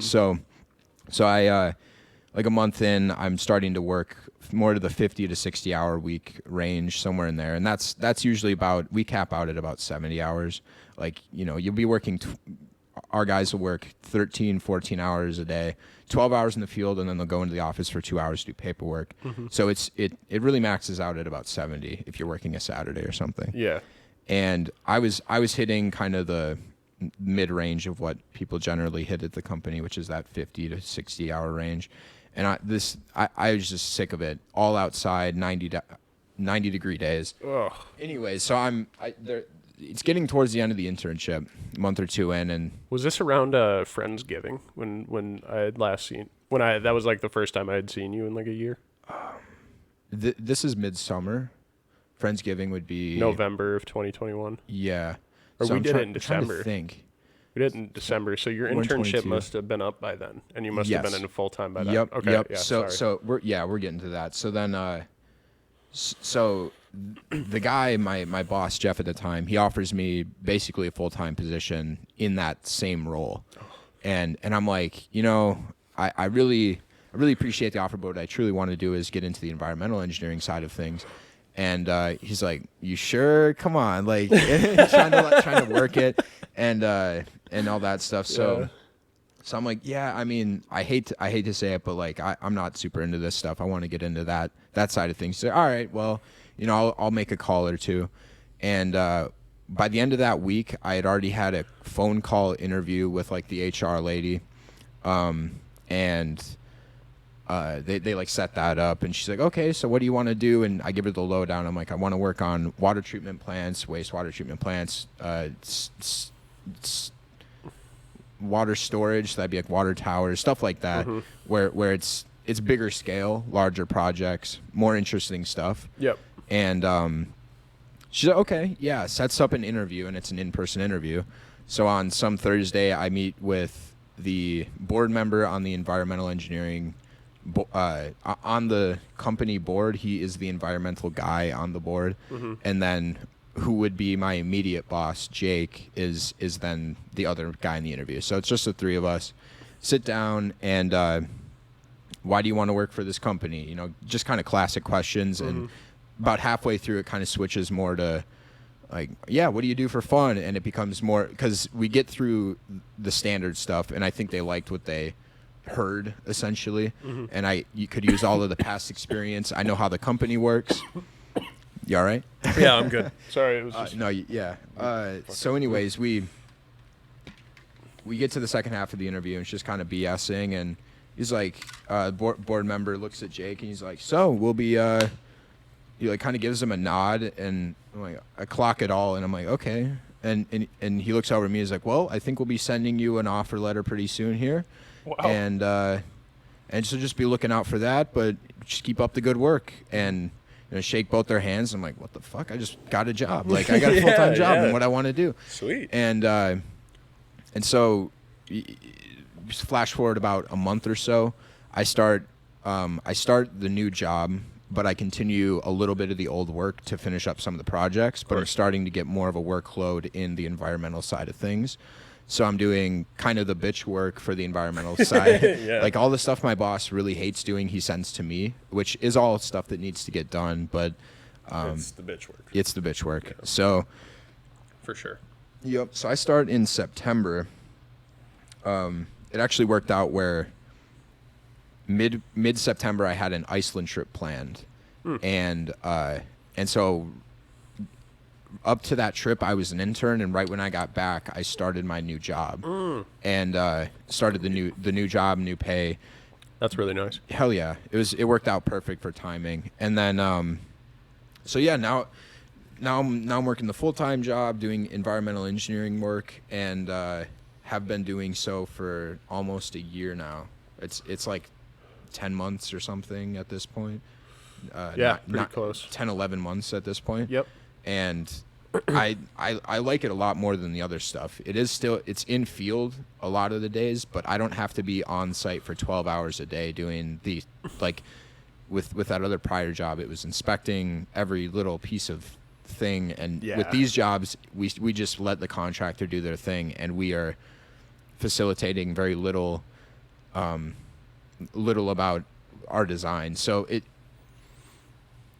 all in all it's pretty decent gig. I mean, I can work kind of as much as I want, but I typically work like 40 to 45 hours a week, and a lot of it's in the field right now. We're putting in my projects right now. I feel like for sorry to cut you off. No, I didn't mean to do that, but for civil engineering and like environmental engineering, when it's the summertime, you're always in the field, bro. Pretty much. In any sort of northern state, I should specify. Like if you're in Texas, you're probably not in the field like 3 months out of the year. Maybe in the winter when it's colder and it's like the climate's more temperate. Right. But up here, you're going to be all summer long. Yeah, for our jobs, typically we do actually run through the winter because they're probably longer than 3 month projects. For sure. Yeah. For sure. Yeah, like if you're doing transportation projects, you can only pour concrete when it's above like 40 degrees or something. So you have to work in the summer. That's why it's like winter time and construction season. Those are the seasons we have in Minnesota. Like, it's pretty true. But it is. With our projects, they do go year round because they're usually 1 to 4 years long, depending on like the scope of work. So a lot of times once I get a little bit more seniored in the company, like even 4 years down the line, I won't be in the field as much during the summer. I'll actually be doing like more just design work, which I'm looking forward to because summertime is our slow time, which works perfect with wanting a life. I mean, as you had mentioned earlier, right? Like, Kristen and I love going to the beach on just some weeknight and going and having a drink, watching the sunset, like super zen, just chilling out. Yeah. And we live right next to some pretty cool places around here, so being able to have that time after work and put in my half day on Friday after I've worked like already 40 hours Monday through Thursday, I'm pretty happy with where I'm at. And that's awesome to hear, man. Hell yeah. I mean, it's not as an in-depth story, I guess, as yours, but like that's just to catch you up. Yeah. And there's just so much to the shit. Like, I don't want to say for sure. I don't want to I don't really know how to put it into words where it's going to sound fucking polite, but like on the whole, like my life was like a big ass roller coaster for like the last year and a half to 2 years of shit that I've done, right? Like I went out to California, I did a whole bunch of shit out there, met a lot of people. Like it was a wild roller coaster, whereas like you just kind of like grinded through school and then like got your job, right? So it's like you took more of like a conventional route, and mine was more in depth, obviously, because there's stories that go along with it and reasons why. Right. And I just like to talk. Yeah, my like you said, but the conventional approach, I definitely was like shooting for that 4-year mark so I could just get out, start making money, because I didn't have any help in school. Like a lot of our friends got really lucky and had help through school, so I was like, I gotta make money. I gotta start paying these loans. I gotta get to doing shit. I want to travel too. Like I need money for that. Yep. Got to get out of my parents' basement. Like I was on the grind trying to just get out of there. So. Mm-hmm. No, I get it, man, and it's still like hell of a time, and it sounds like you had a similar. You got to have that experience where you're like, oh shit, I don't want to do this for the rest of my life, kind of thing, right? Right. And like that's kind of where I'm getting at it too. Like, don't get me wrong, I find a job to give me some sort of like usefulness sense, because like between graduating and getting a full-time position, I had nothing to do. I'd fuck all to do, literally. I had a month off where I was like, me and my girlfriend took a week-long vacation to Myrtle Beach. Oh, that's right. Myrtle Beach, South Carolina. Fucking love. Shout out Ocean Annie's. I love your guys' alcoholic pitchers. I drank probably 50 of them in 7 days. Hell yeah. Yeah, it was fucking crazy, dude. So the whole trip costed us probably about, I want to say for like the plane tickets, the Airbnb, just to like get out there, it was like, I want to say like maybe $900 for everything. Yeah, it was pretty cheap. Wow. We got an Airbnb for like $500 for the whole week. Oh my gosh. And it was like at a resort. Whoa. But then I blew about $2,000 on like cheese curds and liquor. And man, it was a hell of a fucking time, but I didn't do shit on the beach. All I did was I got fucking blackout drunk by like 11 a.m. and then I'd just go lay on the beach until I came to again, and then I'd go get more alcohol and eat like a burger from like the restaurant. I was at the resort. So yeah, it wasn't healthy vacation. It was a great vacation, dude. When I left for the vacation, I was probably about 208 pounds. I want to say body weight. Mm-hmm. And when I got back, I was like 222. Bro, I looked at my receipts because I saved every receipt. I wanted to see exactly how much money I had spent. I looked at my receipts and I had bought in cheese curds. It's so gross. I had bought in cheese curds like 12 times in like a 6-day period, and it was what the fuck? Fucked up, dude. Like, were you like missing home or something? No, it was just the place. So the resort that we stayed at was it was like 3 towers, right? And right below our tower was where the pool was, where Ocean Annie's was, which was like a bar that was like right on the beach. So you could like walk down to the beach right off of the bar. Or you could like walk back into our resort, and then just on the other side of the pool there was like a restaurant there, and they had these garlic breaded cheese curds. Dude, they were schmacking. They were so awesome, and like every single time, I don't know if it was just because I was like hammered every time I did it. Oh yeah, but they were delicious.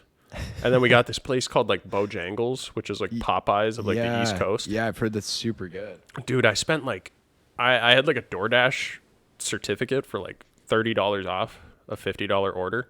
Oh my god. And I ordered like their like super duper family meal, which was like essentially like a 90-piece KFC bucket, which dude, it was nuts. It was it was like 40 pieces, and 10 of those pieces are like chicken strips. Yeah. And then it had like 12 biscuits inside. It came in a fucking like box, like a literal box.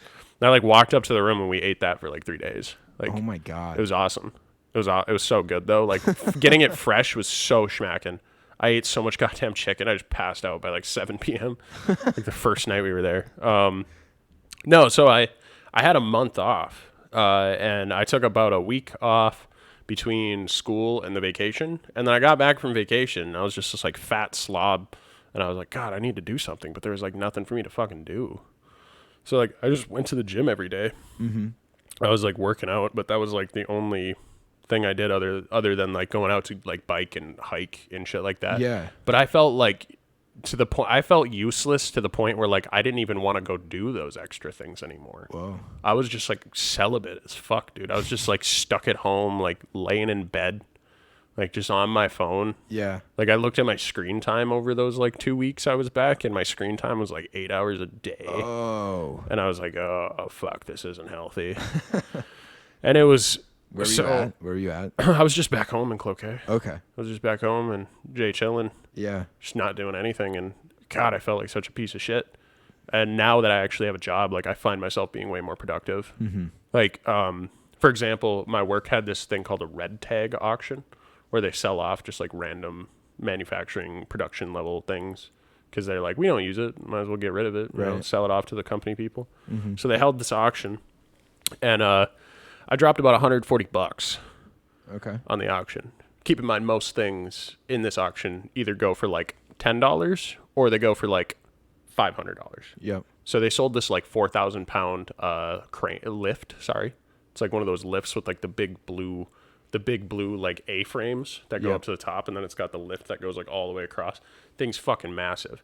Those things probably retail about like 10 grand. Okay. They were selling them for like $500. Oh my God. Yeah, so people were getting steals on them, but I was like, I don't have any room for that. Right. So do you know what extruded aluminum is? Like the T-slotted aluminum?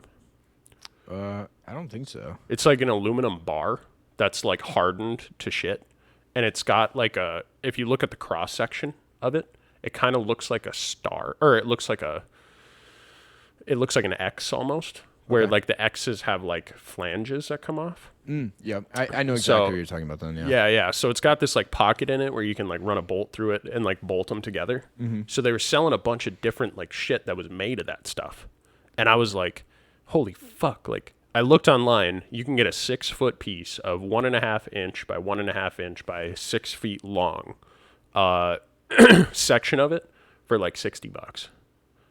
I paid $60 for.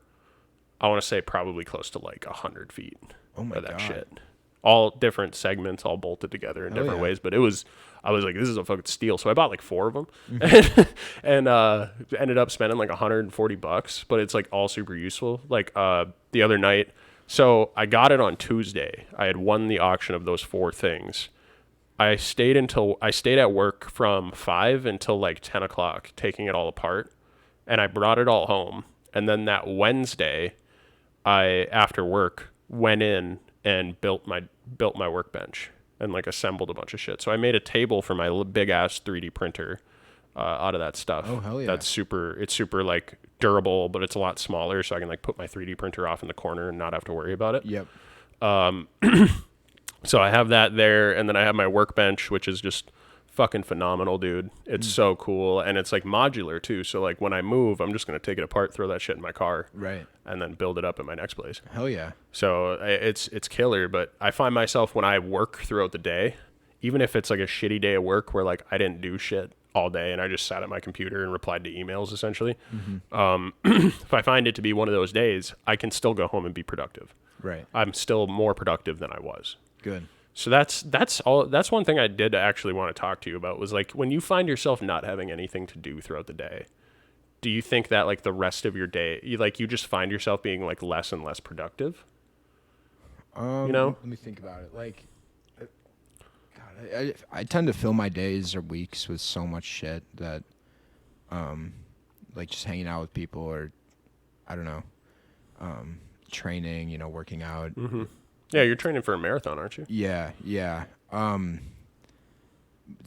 your question, I would say if I have a lazy day, like I always find one big productive thing to do. I have like a list of just random stuff that I have to do, right? Whether it be like doing laundry or cleaning. Yeah, like something about financial stuff or, go do this task, go grocery shopping. Like I have to do something. Mm-hmm. I can't have a day of doing nothing. Like if I don't knock at least one thing off the list, whether it's like just go grocery shopping, I feel like it's completely useless. I thought you were about to go say go jerk off. I was like, damn. Well, sometimes I don't make the list. That's on the list. I know you got to think about it. You're like, I haven't jerked off in like a week. Should probably relieve myself. What a build up. Yeah, I mean, maybe some days I'll like prioritize time to have lazy time. Like I'll have like a morning or night where I'm just like I'm just gonna veg out and watch TV or like a documentary or something. Yeah, kind of like let myself do that. Just to relax, because I do end up, Monday through Friday daytime is all work, and then most of the evenings I'll have something that I got to do as well. Whether it's like chores or general upkeep. Right. Yourself, working out. And like in terms of in my free time, I'm looking at stocks, honestly. God, you're one of those guys, huh? Yeah. I guarantee if you didn't go to Itasca, you just went to like the U or something like that, you'd be a financial bro. I would be. You'd be a finance bro. I would be. You'd be in Wall Street right now. Wall Street right now, and everyone would be like, "Oh my God, not a 5'7" finance bro. Jesus Christ, somebody that's actually like tall." Oh man, I would hate honestly, like I've thought of that path, and just like, man, I would hate myself if I did that. Yeah. It just seems because you have to like lie to people over the phone. Yeah. Like I've seen Wolf of Wall Street. It's super scummy. It's super scummy. Yeah. I use I don't know. I have a very specific drawn out method that I use for investing, and it's just about finding the right stock at the right time. And it's all about growth investing. It's not value investing like Warren Buffett. This is a really long-term company and it's at a cheap price, I need to buy it. Like it's more like, no, this stock is not cheap because it has a lot of growth in the future. Tesla actually is a great example of that, of like right now they're ramping up their production because they have so much demand. So right now they're funneling a ton of money into their new facilities, their new mega factories, gigafactories. Same difference. I have a lot of friends that actually work at the Texas, the gigafactory in Texas, and it's pretty much like, well, it's not done by any means. It's damn close, but like the shell is done, right? And just seeing the magnificent size of the shell, it's fucking crazy. It's so crazy, dude. It's so nuts. But to that, I mean, so in my free time, I'm working on like perfecting my investing skills or whatever, and looking for new stocks. That'd be another little thing I do, which I consider something to do because it's a money making opportunity. Yeah, for sure. Yeah. So was that something you developed like right out of school? Because for me, getting my full-time job, getting my sign-on bonus and shit, I found myself just like not even remotely thinking about saving the money or even that like the money is real. I just like, we're like, oh, I want a 3D printer, fucking $800. Like click. Yep. I want, I want this, go to Walmart and get it, buy a $400 TV, buy a $600 couch. Like, just all it feels like in the last like month, I've just been like consuming like crazy. Just keep buying. Purchase. Capitalism, baby. My God, you went out and bought something. Buy and work and buy and work. Something. Got to keep the system running. Yeah. So like that's where I find myself, and like I hear about you and Isaac talking about investing and shit, and I'm like, wow, I'm a real piece of shit because I don't do any of that. Not yet. Yeah, it's a I started investing when I was in high school. I didn't have any actual like money to invest in Robinhood because you're supposed to be 18, and I didn't have a bank account set up with enough money to really invest. So I use this website called Market Watch, and it lets you invest fake money into companies, and you can see your gains or see your losses. And we actually used that in a high school class. Okay. Called Money Matters. We had a challenge to invest like $100,000, and whoever by the end of the year had like the most amount of money made would win. And this kid, he was like a genius with it. He would invest in class. He wouldn't actually like pay attention in class. He would just sit on Market Watch. Yeah. And like wait till a company, like he would watch the stocks and he'd be like, oh, okay, this company was dipping for this long. It's probably going to go up today. So he would throw all $100,000 into Nike. Yeah. And it would go up like 10 cents or 5 cents or something. And right when it went up a certain amount of money, he would sell, take that money out and make, massive profits. Right. Like daily. He would do it every single class. Yep. And it keeps adding up and adding and by like the end of the year, he had like $190,000. Nice. And good then, for him. but our fucking, the teacher started like going over like all the taxes that you have to pay on like investments and stuff like that. And when like you don't hold an investment for a certain amount of time, you have to pay like this much in profits. Mm-hmm. So after the tax analysis, he actually had lost money.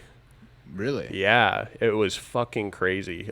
Because he had made so many trades in such a short amount of time, each one was taxed a certain flat rate. Yep. And so, or no, he hadn't lost money, but he didn't win if they were to account for taxes. Yeah. Because he would have lost like 50,000 of it in taxes. Right, because let's say, Jane or whatever invested in Apple at the beginning of the year, yeah, and just kept it, and because it was invested for a whole year, she only has to pay one lump sum of taxes, whereas this guy has to pay taxes on every purchase, every sell, every trade, basically. Yeah.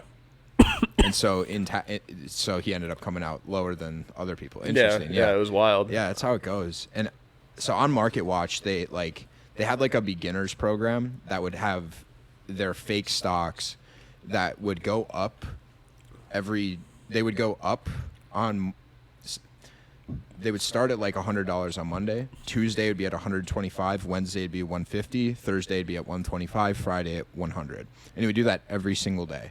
And it was just like, it was just for a beginner, and it was super easy where you could be like, oh, I'm just going to buy on Monday, sell on Wednesday, because it's done that for the past 10 years. Mm-hmm. And it was like really easy with those ones, but then actually getting into like the more advanced fake money one, you would be investing in like a pseudo Apple. It was just like it was just copied Apple's numbers, and you would actually have to invest in real companies. Mm-hmm. Well, that's where I got my start in investing. No real money yet. Yeah. Then going to ICC, I talked to a handful of people that were actually investing money, and I was like, well, shoot, I'll invest. So I bought a few like energy companies and some penny stocks, and made like $20. I sold and then bought back in, lost, and just like very, very minimal gains, less than $100. But that's where I started. Well, flash forward to my junior year of college, I was getting a monthly gift from my grandma to support me for school. Oh wow! And just for food, so it was like $100 or $200, whatever she could give, because I stacked up other money for like housing and then to pay for books, rent, or housing is rent, but like just everything kind of besides school. And I was using that money to invest. And I was investing in like AMD, Nvidia, Apple, the QQQ, Invesco, and actually saw gains. And I was making a bunch of money until the market crashed. And the market crashed last July or January. It's just when it started, and just 6 months ago now. But leading up to that, I was, because I had gotten my internship, and I was actually working, and I was still on the frugal diet. So like I was still not spending any money on like food. I wasn't going out. I wasn't paying for rent because I was at home. And so I went from making nothing, just giving money to the school and the system, and then actually to making money. So I was able to put away, I think at the start it was like $500 a month, and I would just put it into Robinhood and started investing. And I was investing in like penny stocks, really, really piss poor way of investing, like bad strategy. And so then get my full-time job in September, and I'm investing more and more, saving up like $1,000 a month at that time. And then the market crash hits. And I had like a whole bunch of money. I think I had like $4 or $5 set aside, because I was like, damn, the market's crazy right now. I need to invest all this. And the market starts going down, and I'm like, oh shoot, okay, here's an opportunity. So I'm waiting. About a month goes by, and I'm watching YouTubers like, this has never happened. Like, the market crashed so fast this month, and it's time to buy, guys. So I invest all $5,000 in January. And so I have about $10,000 invested at that point. Yeah. So I have about 10. And this is January, and we're not even close to what the bottom is. We might not even still be at the bottom right now. But so I invest all of that. And over the last 6 months, I've just watched it drain and drain and drain. And finally, June hits, and it's starting to like, obviously going up and down week over week and stuff. But finally in this last June, it started to come back, and it's come back quite a bit. since then. So it good. about halved my main fund, which is a more long-term investing fund. It about halved. It went down to about 65% of what it was. So it's 10 grand, got down to about 6,500, and now it's at like 7,500. Nice. So that's not terrible. That's the one fund. As it started to crash, I started stacking more money away. And so now I have another 10 grand that I've slowly been investing with my new strategy. So the one's the long term. This one is a more of a trader's mindset. So I mean, I could outline that, but I'm gonna start. I could go on for hours about it. But long term, this one is like finding the right stocks. It's growth investing, and it's a lot of fun. It made some money, so it's pretty cool. It's pretty cool. I want to tell you about my investment story because I invested in one thing. That's all I did. I know what it is. yeah, you do know what it is. But I'm gonna tell you again because we're on the air. It's good shit. I'm sitting in my California house in February, right? Yep. I'm high as fuck. I just ripped my bong of some California weed, and I was sitting in my room. I was looking at memes on my phone, right? And all of a sudden, this meme pops up about Dogecoin. And I'm like, what the fuck is Dogecoin? I'm like looking at it. And so I'm like intrigued. I'm like, oh, it's another cryptocurrency. And everyone's talking about like how fucking useless it is and like all these random things. And they're like, but it's going to blow up. It's going to blow up. It blew up already. So in early February, I want to say like fucking January of 2021, it was 0.0002 cents for Dogecoin. And then it just rapidly, like out of nowhere, just fucking jumped to like 5 cents. Just jumped right up. So like thousands of percent. Yeah, pretty much. It just instantly jumped, and it went to 5 cents. And I'm like looking at it, I was like, wow, that jump was very drastic. I was like, if it doubles, like fuck it, I'll make some money. So I was like, all right, sitting there baked out of my mind. I'm like, you know what? Fuck it. I got a bunch of money sitting in my bank because I'm working at Tesla. I got leftover money from my stipend and shit. I just threw $1,000 in. I straight up fucking threw $1,000 right into Dogecoin. Bought 20,500 Dogecoin, something like that. And I'm just like sitting on it, and it's going up and down. It like goes from 5 cents to 6 cents, and I'm like, oh wow, I made some money. And then it like drops down to 4 cents. So I'm like, oh fuck, I lost some money. So I'm like kind of like shitting my pants at this point. I'm like, fuck, man, I'm gonna lose money on this. And then like the next morning, I forgot I did it. And I was like, oh, all right. Like, I like downloaded like Robinhood that night, like put in all my information, and then like bought it that night, and was like trying to just bought it, just like not really thinking, just did it high as fuck, not really paying attention, and kind of forgot about it until I got like a notification on my phone, and it was like Robinhood, and I was like, oh, Robinhood, what the fuck? Like, when did I download that? And I looked at it, I was like, oh, that's right, I put money into Dogecoin. Oh, crap. And I was like, well, I'll just see what happens. I was like, it's $1,000. If I lose $1,000, like, not the end of the world, it's going to suck, but it's like, could be worse. Right. So I'm just chilling there, and all of a sudden, like, I see Dogecoin pop up on memes again, like Instagram, Twitter, Facebook. And I see it, like, popping up, and it was like somebody just noticed it jumped up to, like, 10 cents. And I was like, holy fuck, it doubled?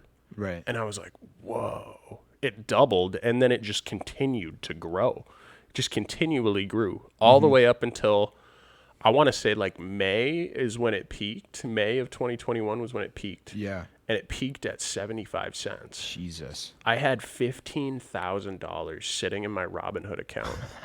And so I lived with this roommate named Sam. And me and Sam never saw eye to eye on like anything. And there was a lot of times where like I would just do things out of spite just to like piss her off, And we didn't see eye to eye on much.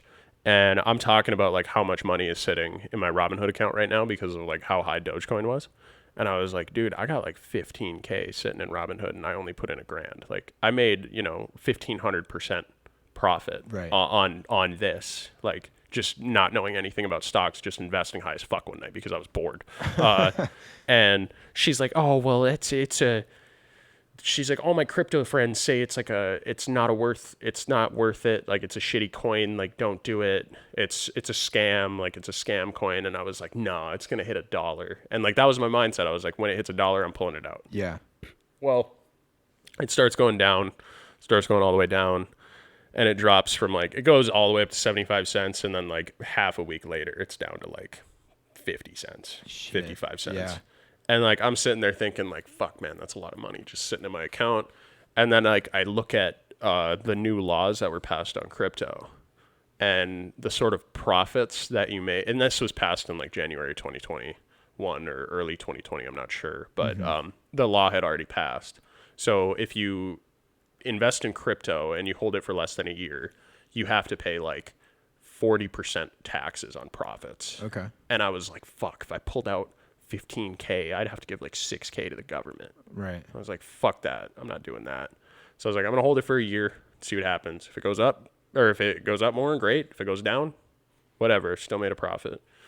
So I let it ride all the way until it got down to 15 cents. A year to the literal minute, I sold. And I made, 300% profit. A few grand. Yeah, so I had like and I was pretty strapped for cash at that point too, because it was like towards the end of the NDSU semester. Yeah, like just before graduation. So like I pulled that shit out at the right time, bro. Damn. Pulled it out because now it's back down to like 5 cents. So time to buy again. I know. I told myself that. I was like, should I throw another G in there and see what happens? Well, that's the thing about these, man. It's like they the momentum moves them like crazy. Yeah.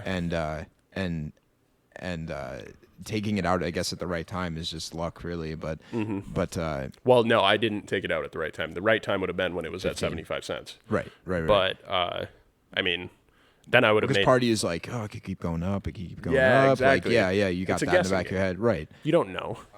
But yeah, I mean, it's gonna do the same thing. It will. I guarantee it. In like 5-10 years, it will, because it's all going to get big again once the economy is doing well and people have too much money, then they know what to do with. They're going to start throwing it all in the NFTs again. They're going to throw it in crypto again, and it'll happen again. So like, if you wanted to buy and had $500 burning a hole in your pocket, you could buy it now and just hold it for 10 years, and it probably will double again. If you look at Bitcoin, it doubles or triples and it peaks every like 5 to 10 years. And that's the same thing that happens with same thing that happened with Ethereum, and it's the same that will happen with all these other cryptos. Okay. It's just on a cycle.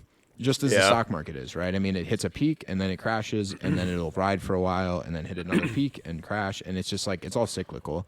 Same thing with like gold, any other asset, really. That's true. Houses, all of it. It definitely, it's all cyclical. So one thing, now that we're actually on like the blockchain technology, like talking point, you mentioned NFTs and stuff like that. Where do you think it's all going? Well, like, because so people make the joke right now, obviously, about NFTs, that like, if you have an NFT, it's digital ownership, but like people take a screenshot of it on Twitter or something. Somebody will be like, oh yeah, this is my NFT I purchased for like $10,000. This is mine. I own it. I own this blockchain code, essentially, right? Which is not technically tangible to us. So when they post that online, they're like, this is the NFT I own. People take a screenshot of it and they're like, oh yeah, now it's mine. Haha, fucker. Like, so that's where we're at now. And for me, that kind of seems like the early gold rush moment. It seems like an early gold rush moment, because back in the day, in like the gold rush days, when people moved out to California and they were like, holy fuck, there's a bunch of gold out here. But they weren't like, it wasn't during like the actual gold rush where they got flooded with people because they were like, we want to mine gold. It was like for the guys that were mining gold already. And they're like, whoa, it's super plentiful here. Right. And so like a little bit more congregated in those areas, but it wasn't like the mass influx yet, right? That's kind of how I feel about like blockchain right now. That's how I feel about it, because I think we're going to this stage of a lot of things are going to be done in the digital world that require ownership. And I don't know necessarily what that means, but where I think it's going to a point where a lot of people are going to live their lives in a digital world. A lot of people are going to own, like the Mona Lisa painting. Right. But NFT version. And it's going to be in their virtual reality house, similar to this apartment, right? Right. And they'll just have it on the wall. But that's going to be the only reason it actually digitally shows up on their wall is because they own the blockchain. So it's like the house is also a part of that as well. Right. All their currency is also a part of that as well. Because it has to be some sort of like impenetrable, non-replicating type thing, right? So it has to be a blockchain currency. Yeah. And that's just like where I think it's going, like with Meta, and like all the VR games I play now. Like I have a VR headset, I have an Oculus Rift, and like some of the games, like you literally like buy houses, and you can like renovate houses, and then there's people that like in the game will actually make a cool ass house and sell it to you for like legitimate American dollars. Wild. So it's like, I think we're in the very early stages right now of cryptocurrency it's going to turn out to be like this gold rush of shit. Yep. I don't think we're there yet. Even as high as like Bitcoin is, I don't think it's quite there yet. Right. Because I don't think we've come close, but I don't think we've fully integrated with the digital world like we're going to.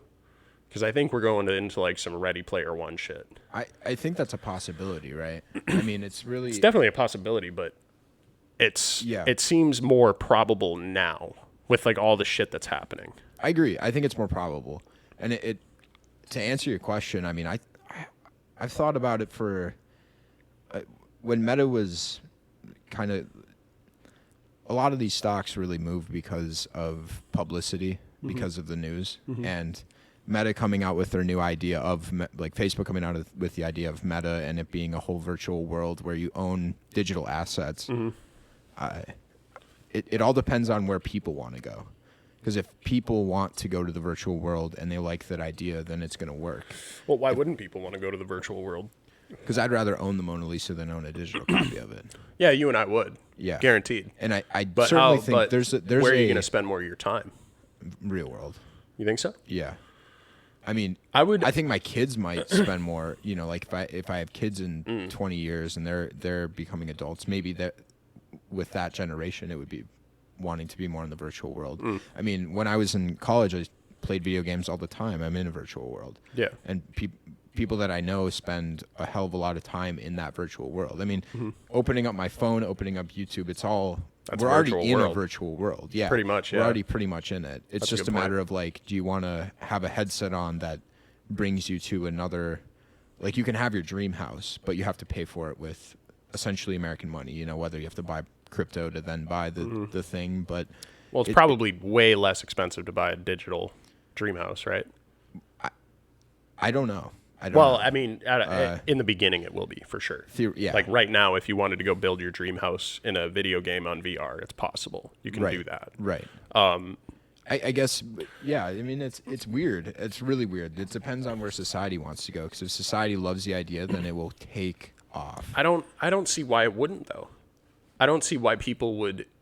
To a certain extent, I don't think people would even notice the difference. Like, think about it. If you're in a virtual world, you don't have to get in your car to go somewhere to like hang out with people. Yeah. You just you're there. You just hop in a portal, you're there. So like, let's say you're at your house and you're like, fuck it, I want to go watch a movie in a movie theater. I want to be in that like movie theater environment. You just go through a portal, you pop up in a movie theater, you pay $1 to watch like a movie you've seen before, and you're with your avatar. You're actually like sitting in a chair in the virtual world with like your buddies and shit next to you. Yeah, and like babies crying and all the horrible shit that comes with going to a movie theater. Well, I mean, that shit would definitely be mitigated. Kid kicking your chair and you're just like, what the fuck? Because you could be in like a private... So realistic. Ultra realistic VR. You could be in like a private party chat with your boys, so you could just talk shit about the movie like when you want, or rent out your own theater, like it like all in virtual reality, and it would be like a fraction of the cost of doing it in real life. Right. Or if you wanted to go to like a nightclub, like if you wanted to go do like virtual Top Golf, if you wanted to go do all of these things, it's instantaneous. You're there already. Right. You can just go there and do those things for a fraction of the cost, hang out with your friends, still have pretty much just as much fun for me. So it's because I've lived a lot of my life playing video games, right?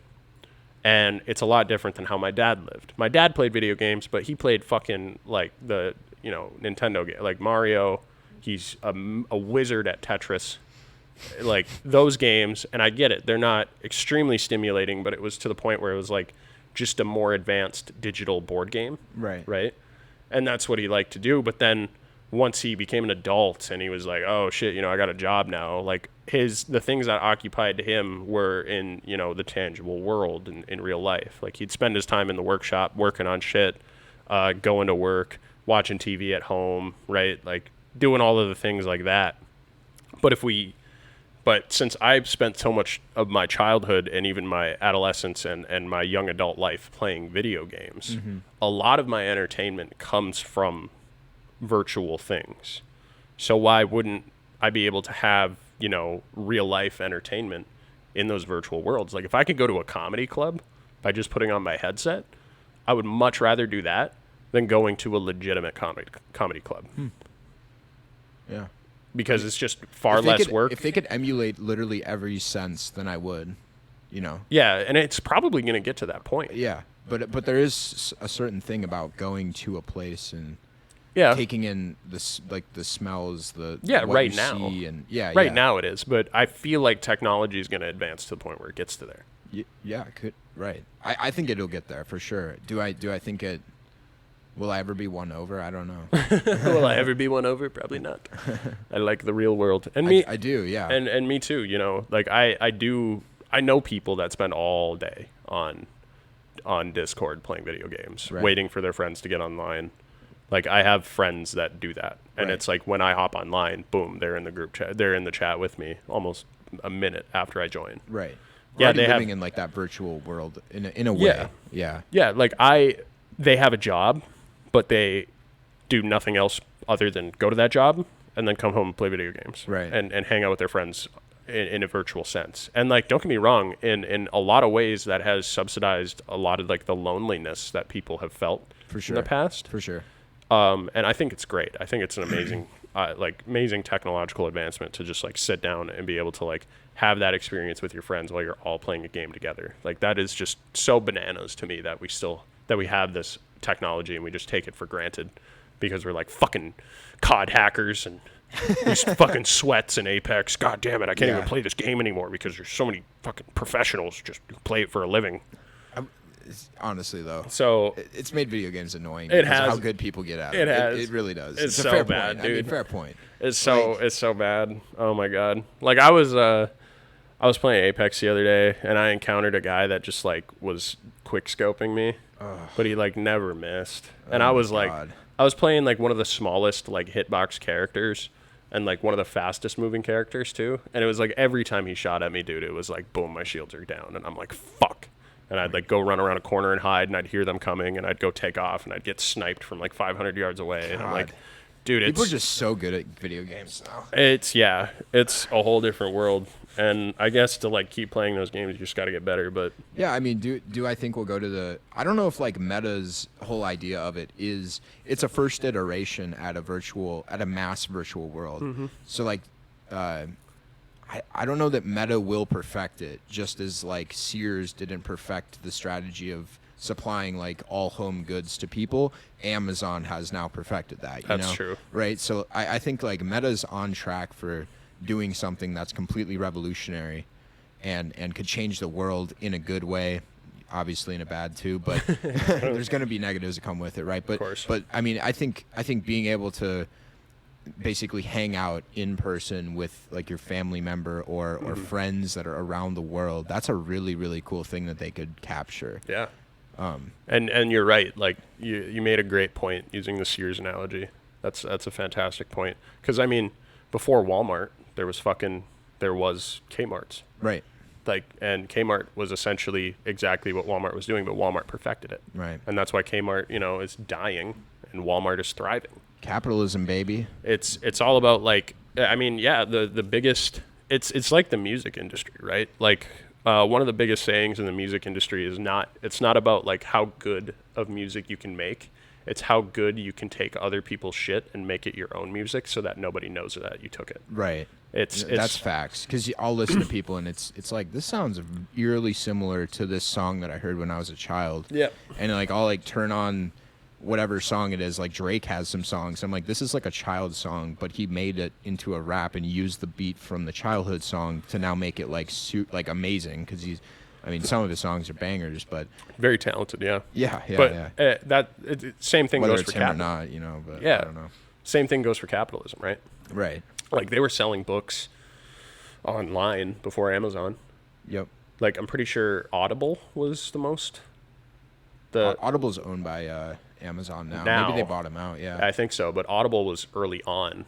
They were like selling books online, and Amazon was like, "Oh shit, I want to get into that market." And then they were like, "Oh yeah, on top of books, we can sell all these other things." Right. So like they perfected that warehouse, like supplying home goods to everybody mentality. There was a company in the 90s that was a grocery delivery service. Yeah. And it failed? And it failed. What? I don't know why it failed, but it was the next revolutionary idea. And it came up in my stock research. Just before its time, I guess. It was, because I think the marketing and just like the whole idea of why do I need to have deliveries or groceries delivered to me? Yeah. Why don't I just go to the store? But now we're in COVID and it completely accelerated it. Yeah, just exploded. So it all depends on timing of these companies, and is it really what we need at that time? Mm-hmm. Is it what we need in the moment? What catalyst do we have outside of just it being a good idea? Yeah. Right. Yeah, and that's a great point. That kind of like brings me to another topic I had with my coworkers with where we talked about like futuristic predictions. Yeah. Like if you look at predictions because we got on the topic of George Jetson being born recently, and we were like, yeah, they thought by this time we'd have flying cars. We don't have flying cars yet. So we were just like on that topic, and he brought up a movie called Space Odyssey 2001. Okay. And it's essentially about like this whole like idea that we're like flying around in like spaceships and shit, and it was created in like the 60s. And I was like, oh yeah, okay. And it was like we had like a space war with like Russia, and like aliens got involved and shit. I don't know exactly. I haven't seen the movie, but he talked about it. And he's like, obviously, like none of that's happened, right? Like we haven't allocated our resources to those things, and they had no idea we would have like super powerful electronics in our pockets, right? And I was like, well, that's because a lot of the predictions that are made at that time are it's the one thing we like to do as human beings when we try to make predictions about the future, we try to take the current situation that we're living in and apply it to like a super futuristic world, right? So like if you look at any sort of like future prediction from like the 80s, talking about what's the world going to be like in 2000, nobody predicted the iPad. Nobody predicted the cell phone. Right. The smartphone, I should say, like a touch screen phone with like super powerful computing power. And at that time, like computer chips were fucking like $10,000 for just a shitty 64 megabyte computer chip. Right. And it was the size of a SUV. But yeah, like at that time they're like, oh yeah, we'll have like flying cars. We're going to have like solar panel bodied like airplanes that run off electricity, and they just like fly with no gas or anything like that. And they had all these like major predictions. And I was like, well, we probably have the technology to develop those things, but it's just like not marketly or not capitalistically like realistic to us, right? Because like now a lot of the money is making these super powerful electronics, and nobody predicted these. So like I was saying, we like us trying to predict what's it going to be like 80 years from now or 1,000 years from now even is even more abstract, because we're trying to take what we live in currently and apply it to the world that's totally different. Yep. And we're like, oh yeah, well, there's too many variables to take into account that'll affect what actually will work. Like to the grocery one. I mean, if pandemic had happened that year, that company would be extremely successful. Yeah. But it just to this did day, it, right? To this day, who knows? We'd probably have like, Schwann's trucks everywhere and have like no Aldis. Right. So, I mean, if that had happened, then now people are spending less time at the grocery store. Yeah. A lot of companies like Aldi might not exist because Cub Foods adopted the strategy of just delivering groceries rather than having people come in all the time. Mm-hmm. So now people have more time on their hands because they're just getting the groceries delivered. Now we can focus more on the cooking of food, and then maybe cooking platforms take off or something, and maybe people have more time for entertainment. So then Netflix is developed faster, and people have more time to do other things like be with family or whatever it is. Yeah. And every little step along the way changes it that much, and it just like, one decision leads to the next, and it just is an exponential like cone of possibilities that leads into what actually works and how the future actually changes. That's a great point. So yeah, it's not. You're right. There's too many variables to even come close to like having an accurate prediction. Right. Of like, because I imagine if you asked anybody in the 70s or the 80s, like, what's 2020 going to be like? They're going to be like, well, the U.S. is going to run the world. We're going to have houses on the moon. And then there's going to be 2 brothels on Venus. Like, we're going to have prostitutes on Venus. Venus is the brothel. Venus is the Vegas of the world, actually, solar system. Yeah. Yeah, it's like, you want to get lit? Let's go outside and breathe the atmosphere. Mercury vapors. Fucking yeah, man. It's I feel like the moon would be the Vegas. It's always kind of dark and like the moon. Yeah. Low gravity. Mars is gonna be for the like the ballers. Like that's gonna be the Beverly Hills of our solar system. You think Mars. so? Yeah, something like that. Jupiter's gonna be where all like the hobos live, and Jupiter's gaseous, I know. bro. We can't maybe populate their moons. I think Earth is probably gonna be like the slum of the solar system. It's just gonna be Wall-E, dude. It's just gonna be garbage. Yeah, garbage skyscrapers everywhere. Everyone on the moon just sends their garbage back to Earth. Just dumps it down. Bro, man. Dude, a brothel on... No, sorry. Vegas on the moon. I was still on the brothel idea. Vegas on the moon would be lit, though. Because, like, if somebody got way too fucked up on the moon, like, they drank way too much, and they, like, tripped or something, they'd just be like... and they'd just be out on the floor and, like, slowly sliding across and, like, floating slightly. Bouncing, maybe. Yeah, so, like, it would be genius to put, like, the most... reckless things you could do on the moon. On the moon, yeah. Because you less hit consequences theoretically. Yeah, well, I mean, as long as you're not like launching yourself up, because you go fucking fast enough upwards, you're no longer in the orbit. Could you imagine like football games on the moon? It'd have to be like a mile long. Saquon Barkley could jump over the entire team. Jump over the whole fucking stadium. He would squat like 3,000 pounds and shit. Like, how is this guy? Yeah, I don't even know, shit, man. That'd be ridiculous. That would be. I think something that we're gonna see in our lifetime is interplanetary development. Yeah, development and like society. Mm-hmm. Whether it be we develop something on Mars to where like Mars becomes self-sustaining, and then it develops into the Beverly Hills, right? Where all the people that can afford to go to Mars, right? Go to Mars, right? Would you go to Mars? Fuck yeah. Dude, I've literally been thinking like every other day, like, should I just say fuck it and like join the Space Force just so I can go up to space? Hell yeah. I want to go into space so fucking bad, dude. So bad. How do you think? Oh my God. I have so many questions about the logistics of this. Like, once we start actually colonizing Mars, how is that going to work with like China and Russia and the US? Are we just going to like take our third and leave like... How does that even... When have we ever shared? We put a fucking American flag on the moon in the 60s. Yeah, fuck everyone else. Essentially a big middle finger to all the other countries. And then so when China got up there, they pushed it over. And they put up their own flag. And I imagine we're in the process of spending millions of dollars to go replace our fucking American flag. I would have to imagine. Because we're just spiteful fucking monkeys. The brains the size of planets, bro. Have you seen all this UFO stuff? Maybe we should stay on the topic of well, it's the why? Same thing. Yeah, who cares? I know, right? Like, I'm gonna be honest with you. A lot of the people So when I was doing this podcast by myself at my parents' house in Cloquet, I was just talking to my friends and shit. I actually had a lot of like people I knew that were like, I love your podcast because it's like so funny. Hell yeah. You know, they're like, the things that you talk about are just so hilarious. And like that fucking blew my mind because I had the mentality, because when I throw on a podcast, I don't really listen to it.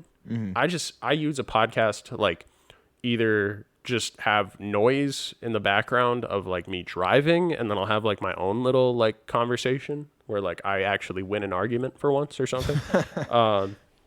So like I'll do that, and that's like my mentality with podcasts, right? Like they're just kind of like a noise filler, and that's why they're so popular.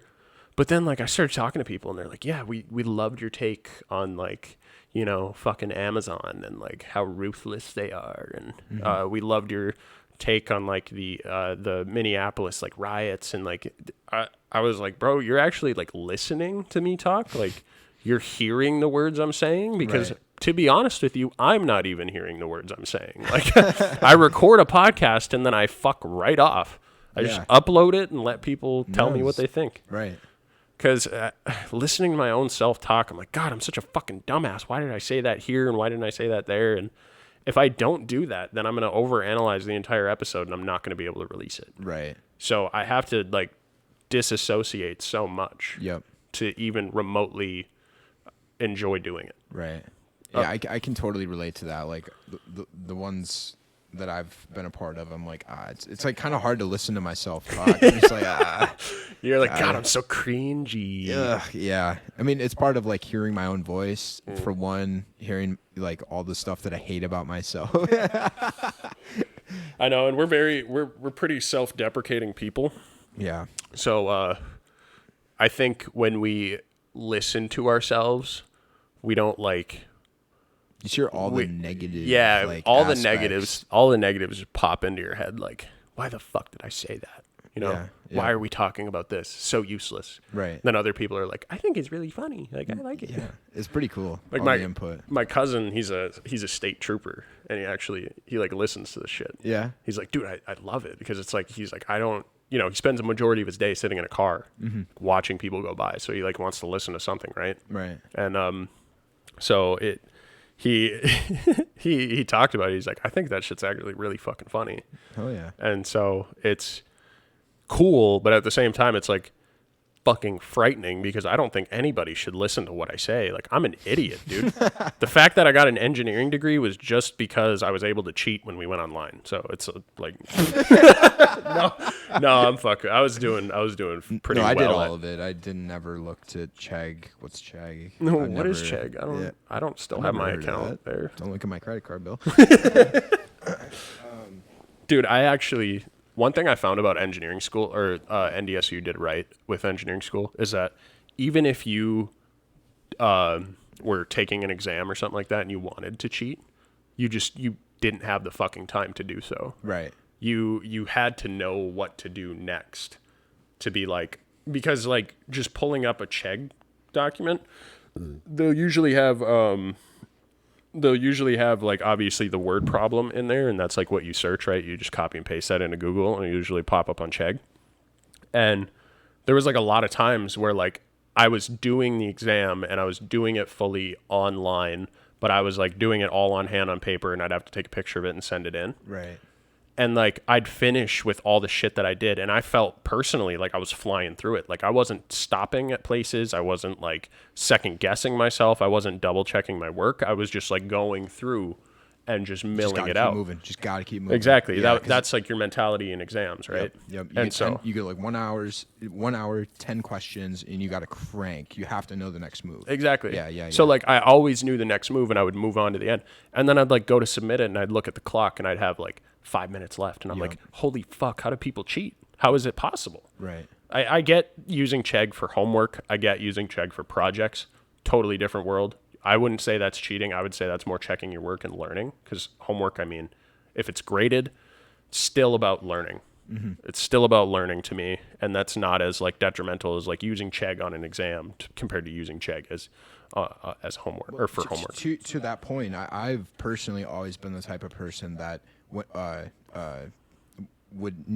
I need to see something done before I can really do it. Yeah. 'Cause I can emulate to a T what you just did, Yeah. but I need to see it done. Yeah. So like for instance, when I started working for my dad painting, he was just like, just go do this, and I'm like, well, I don't know exactly how you want it done. Can I just like watch you work for a little while? Yeah. And I'll emulate exactly what you do. Yeah. And that's like that monkey see, monkey do. I mean, that's like that's what we're born for. We watch our parents do stuff, or we watch like our friends do stuff, or family, and watch people online do something, and then you're like, oh, I can do that because I just saw. So that's always been my way of learning, and that's what the internet. I used it for. I was like, what am I looking at here? This is a bunch of numbers, and you're giving me nonsense. And then I can look the problem up, and I'm like, oh, here's what I'm supposed to do. I take that formula, and then I incorporate it here, and I need to whatever, right? So actually seeing it done was the way of learning, and the way that they teach is not that way. Well, I would say a majority of professors don't teach that way. Yeah, not to a T. Some professors do, but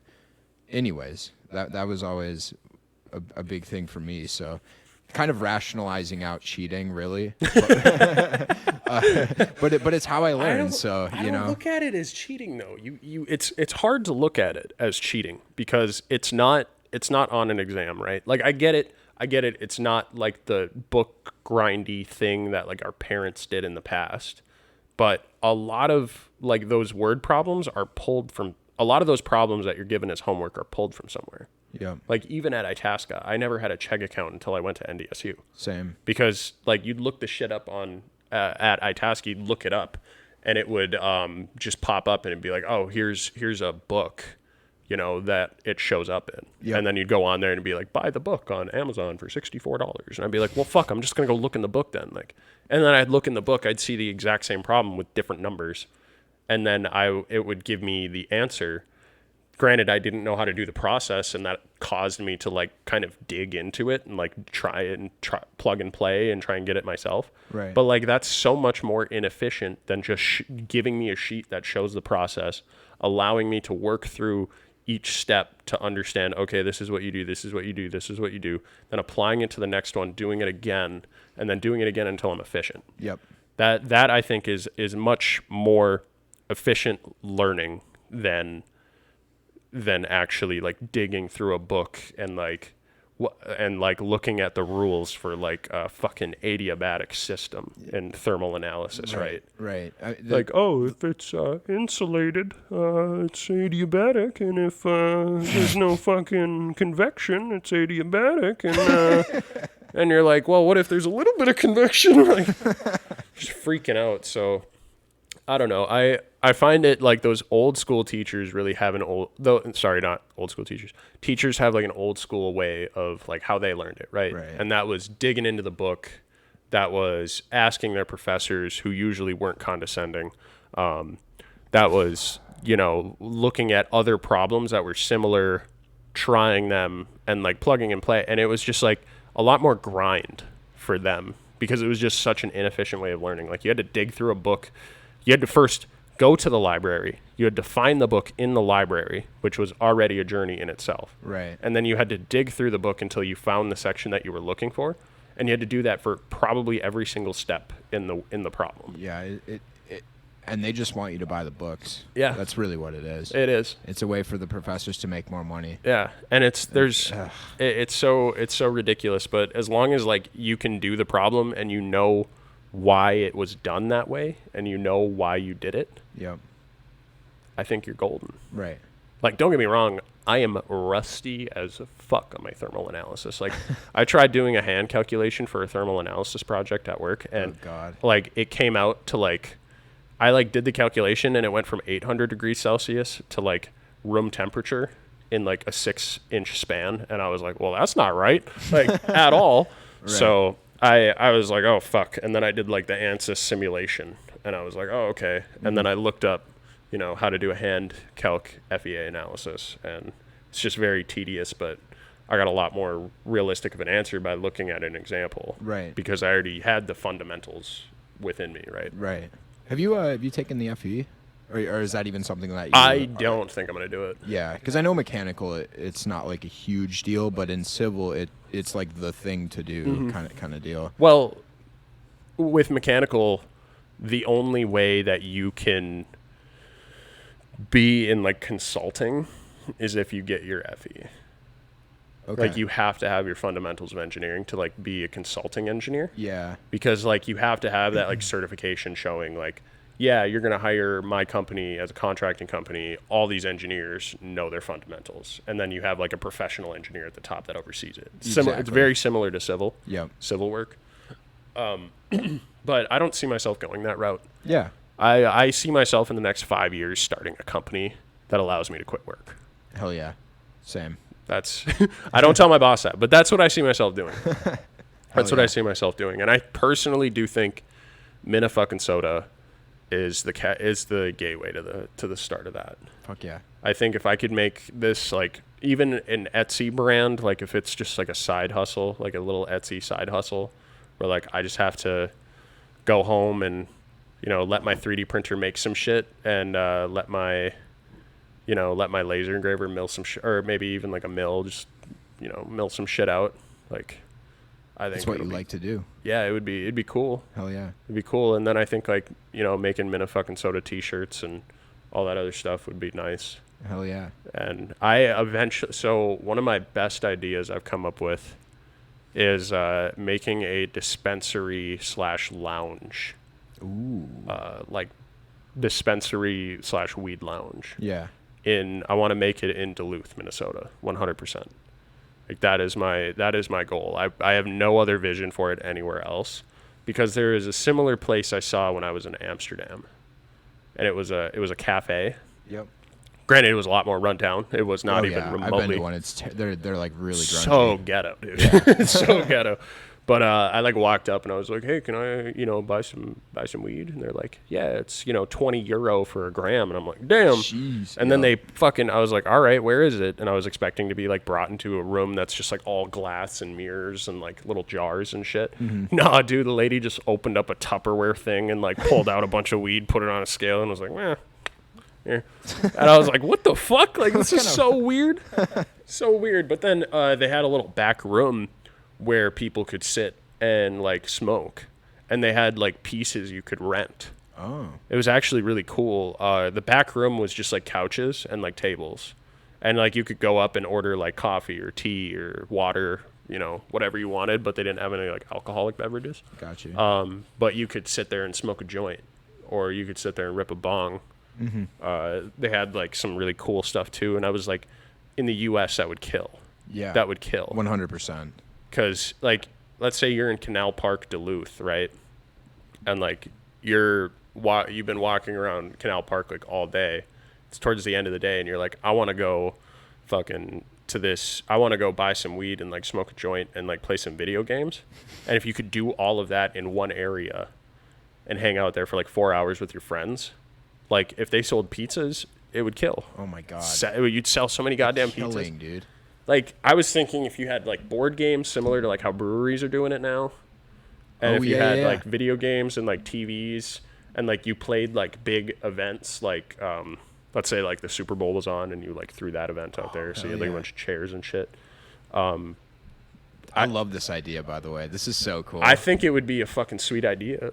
And I have ins on, like, the marijuana market already. You probably don't know this, but my sister, she lives in Missouri now, but she started off in Nevada. She moved out to Nevada because she got a job as a security officer. Okay. She hated it. She was a security officer for a dispensary, and it was like a medicinal marijuana dispensary. And she was like, I fucking hate this, because she just sat in front office all day long getting paid minimum wage.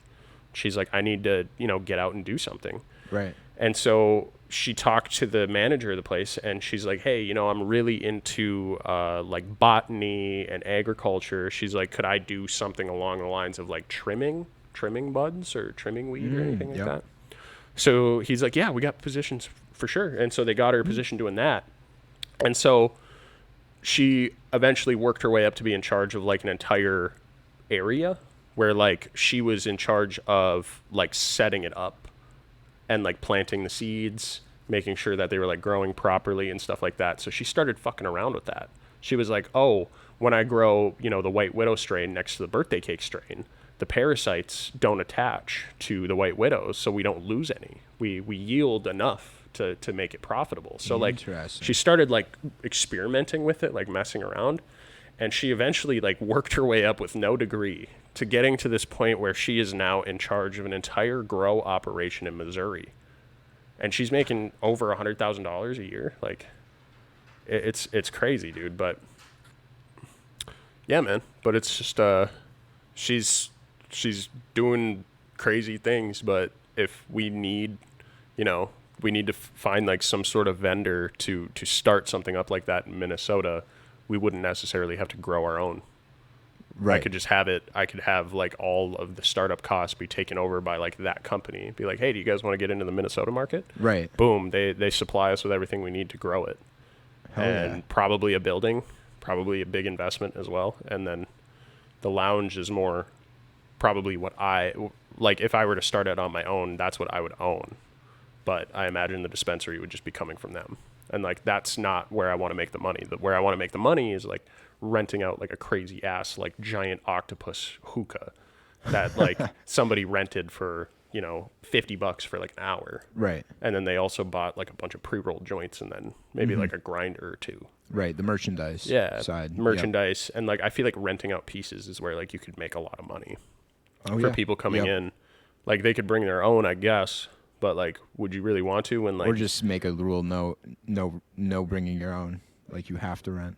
Be kind of a dick move. That would be kind of a dick move. But you got to make money. But I mean, the nice thing about the Amsterdam one is that like a lot of people are coming from out of the country because they want to like visit them. So a lot of people can't travel with the piece. Well, that's the thing. Yeah. The same thing with Minnesota, right? Like That's lot fair. of people. That's fair. A lot of people in Duluth are. A lot of people are tourists. Yep. Tons of people, and not necessarily from Minnesota either. It could be from Wisconsin. Yeah. So it's in my mind, I think it's a really lucrative business idea, not unnecessarily like the marijuana side, where obviously there is money to be made, but not as much money as like there is to be made with, these crazy ass pieces that people could be like, oh, it's only $20 an hour. Like, holy shit. And then they accidentally let it sit there for 4 hours and they're like, fuck, I forgot. Yeah. I got too high. Yeah. So that's kind of like an idea I wanted to have. I actually mentioned this when I worked as a roofer to one of our guys that had been like all around the States. He was a lot older than us. He was like in his 40s, but he'd been all over the place. And he mentioned there were like places like that in Colorado, but the problem was like they got filled with like a bunch of really like creepy people, but they weren't like lounges. They were like bars. Okay. They were essentially like a bar that was like repurposed for marijuana. Okay. And I was like, who wants to fucking get high and play pool though? Right. Like who wants to get high and fucking like play darts? Like I get it, but like a bar has a certain atmosphere to it with the bar stools, forcing people shoulder to shoulder to be closer together, talking, conversing, loud music, loud games, pool, darts, those kinds of things, pull tabs, right? Like, because they're drunk, they're rowdy. Right. And, like, the walls are echoey. It's very in confined space. Whereas, like, if this were open and, like, separated and very, like, clicky almost, I feel like it could really be successful. Right. In that it has way.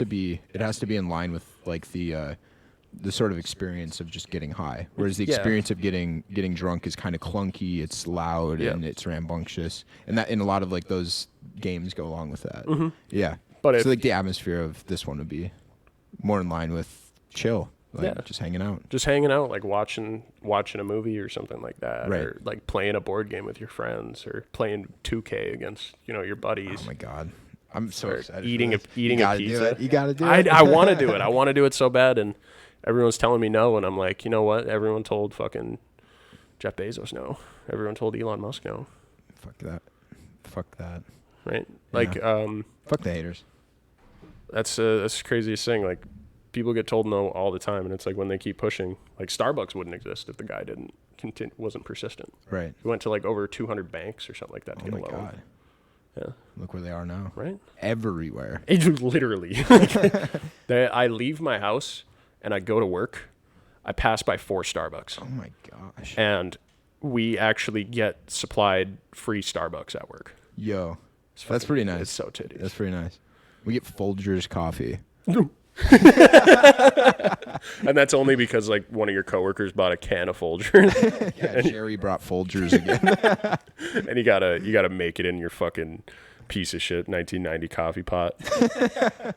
Gotta put the filter in, fill the water, and then put grains in. Yep. Yeah. Start it up. God, gross. Hell yeah, man. Well, this has been a great pod. This has we been. should wrap this up. We probably should wrap it up. It's pretty late. Thanks for listening, everyone. Yeah. And the fucking soda coming soon. I hope so. Rollherd.com. Yeah. Buy yourself some merch. Rollherd.com. Amazing clothes. We got hats. They got T-shirts. Yeah. All sorts of new brands coming out every single day. It's not my company. It's not ours. Yeah, it's just our buddies. But support the movement. 100%. I'll take it easy.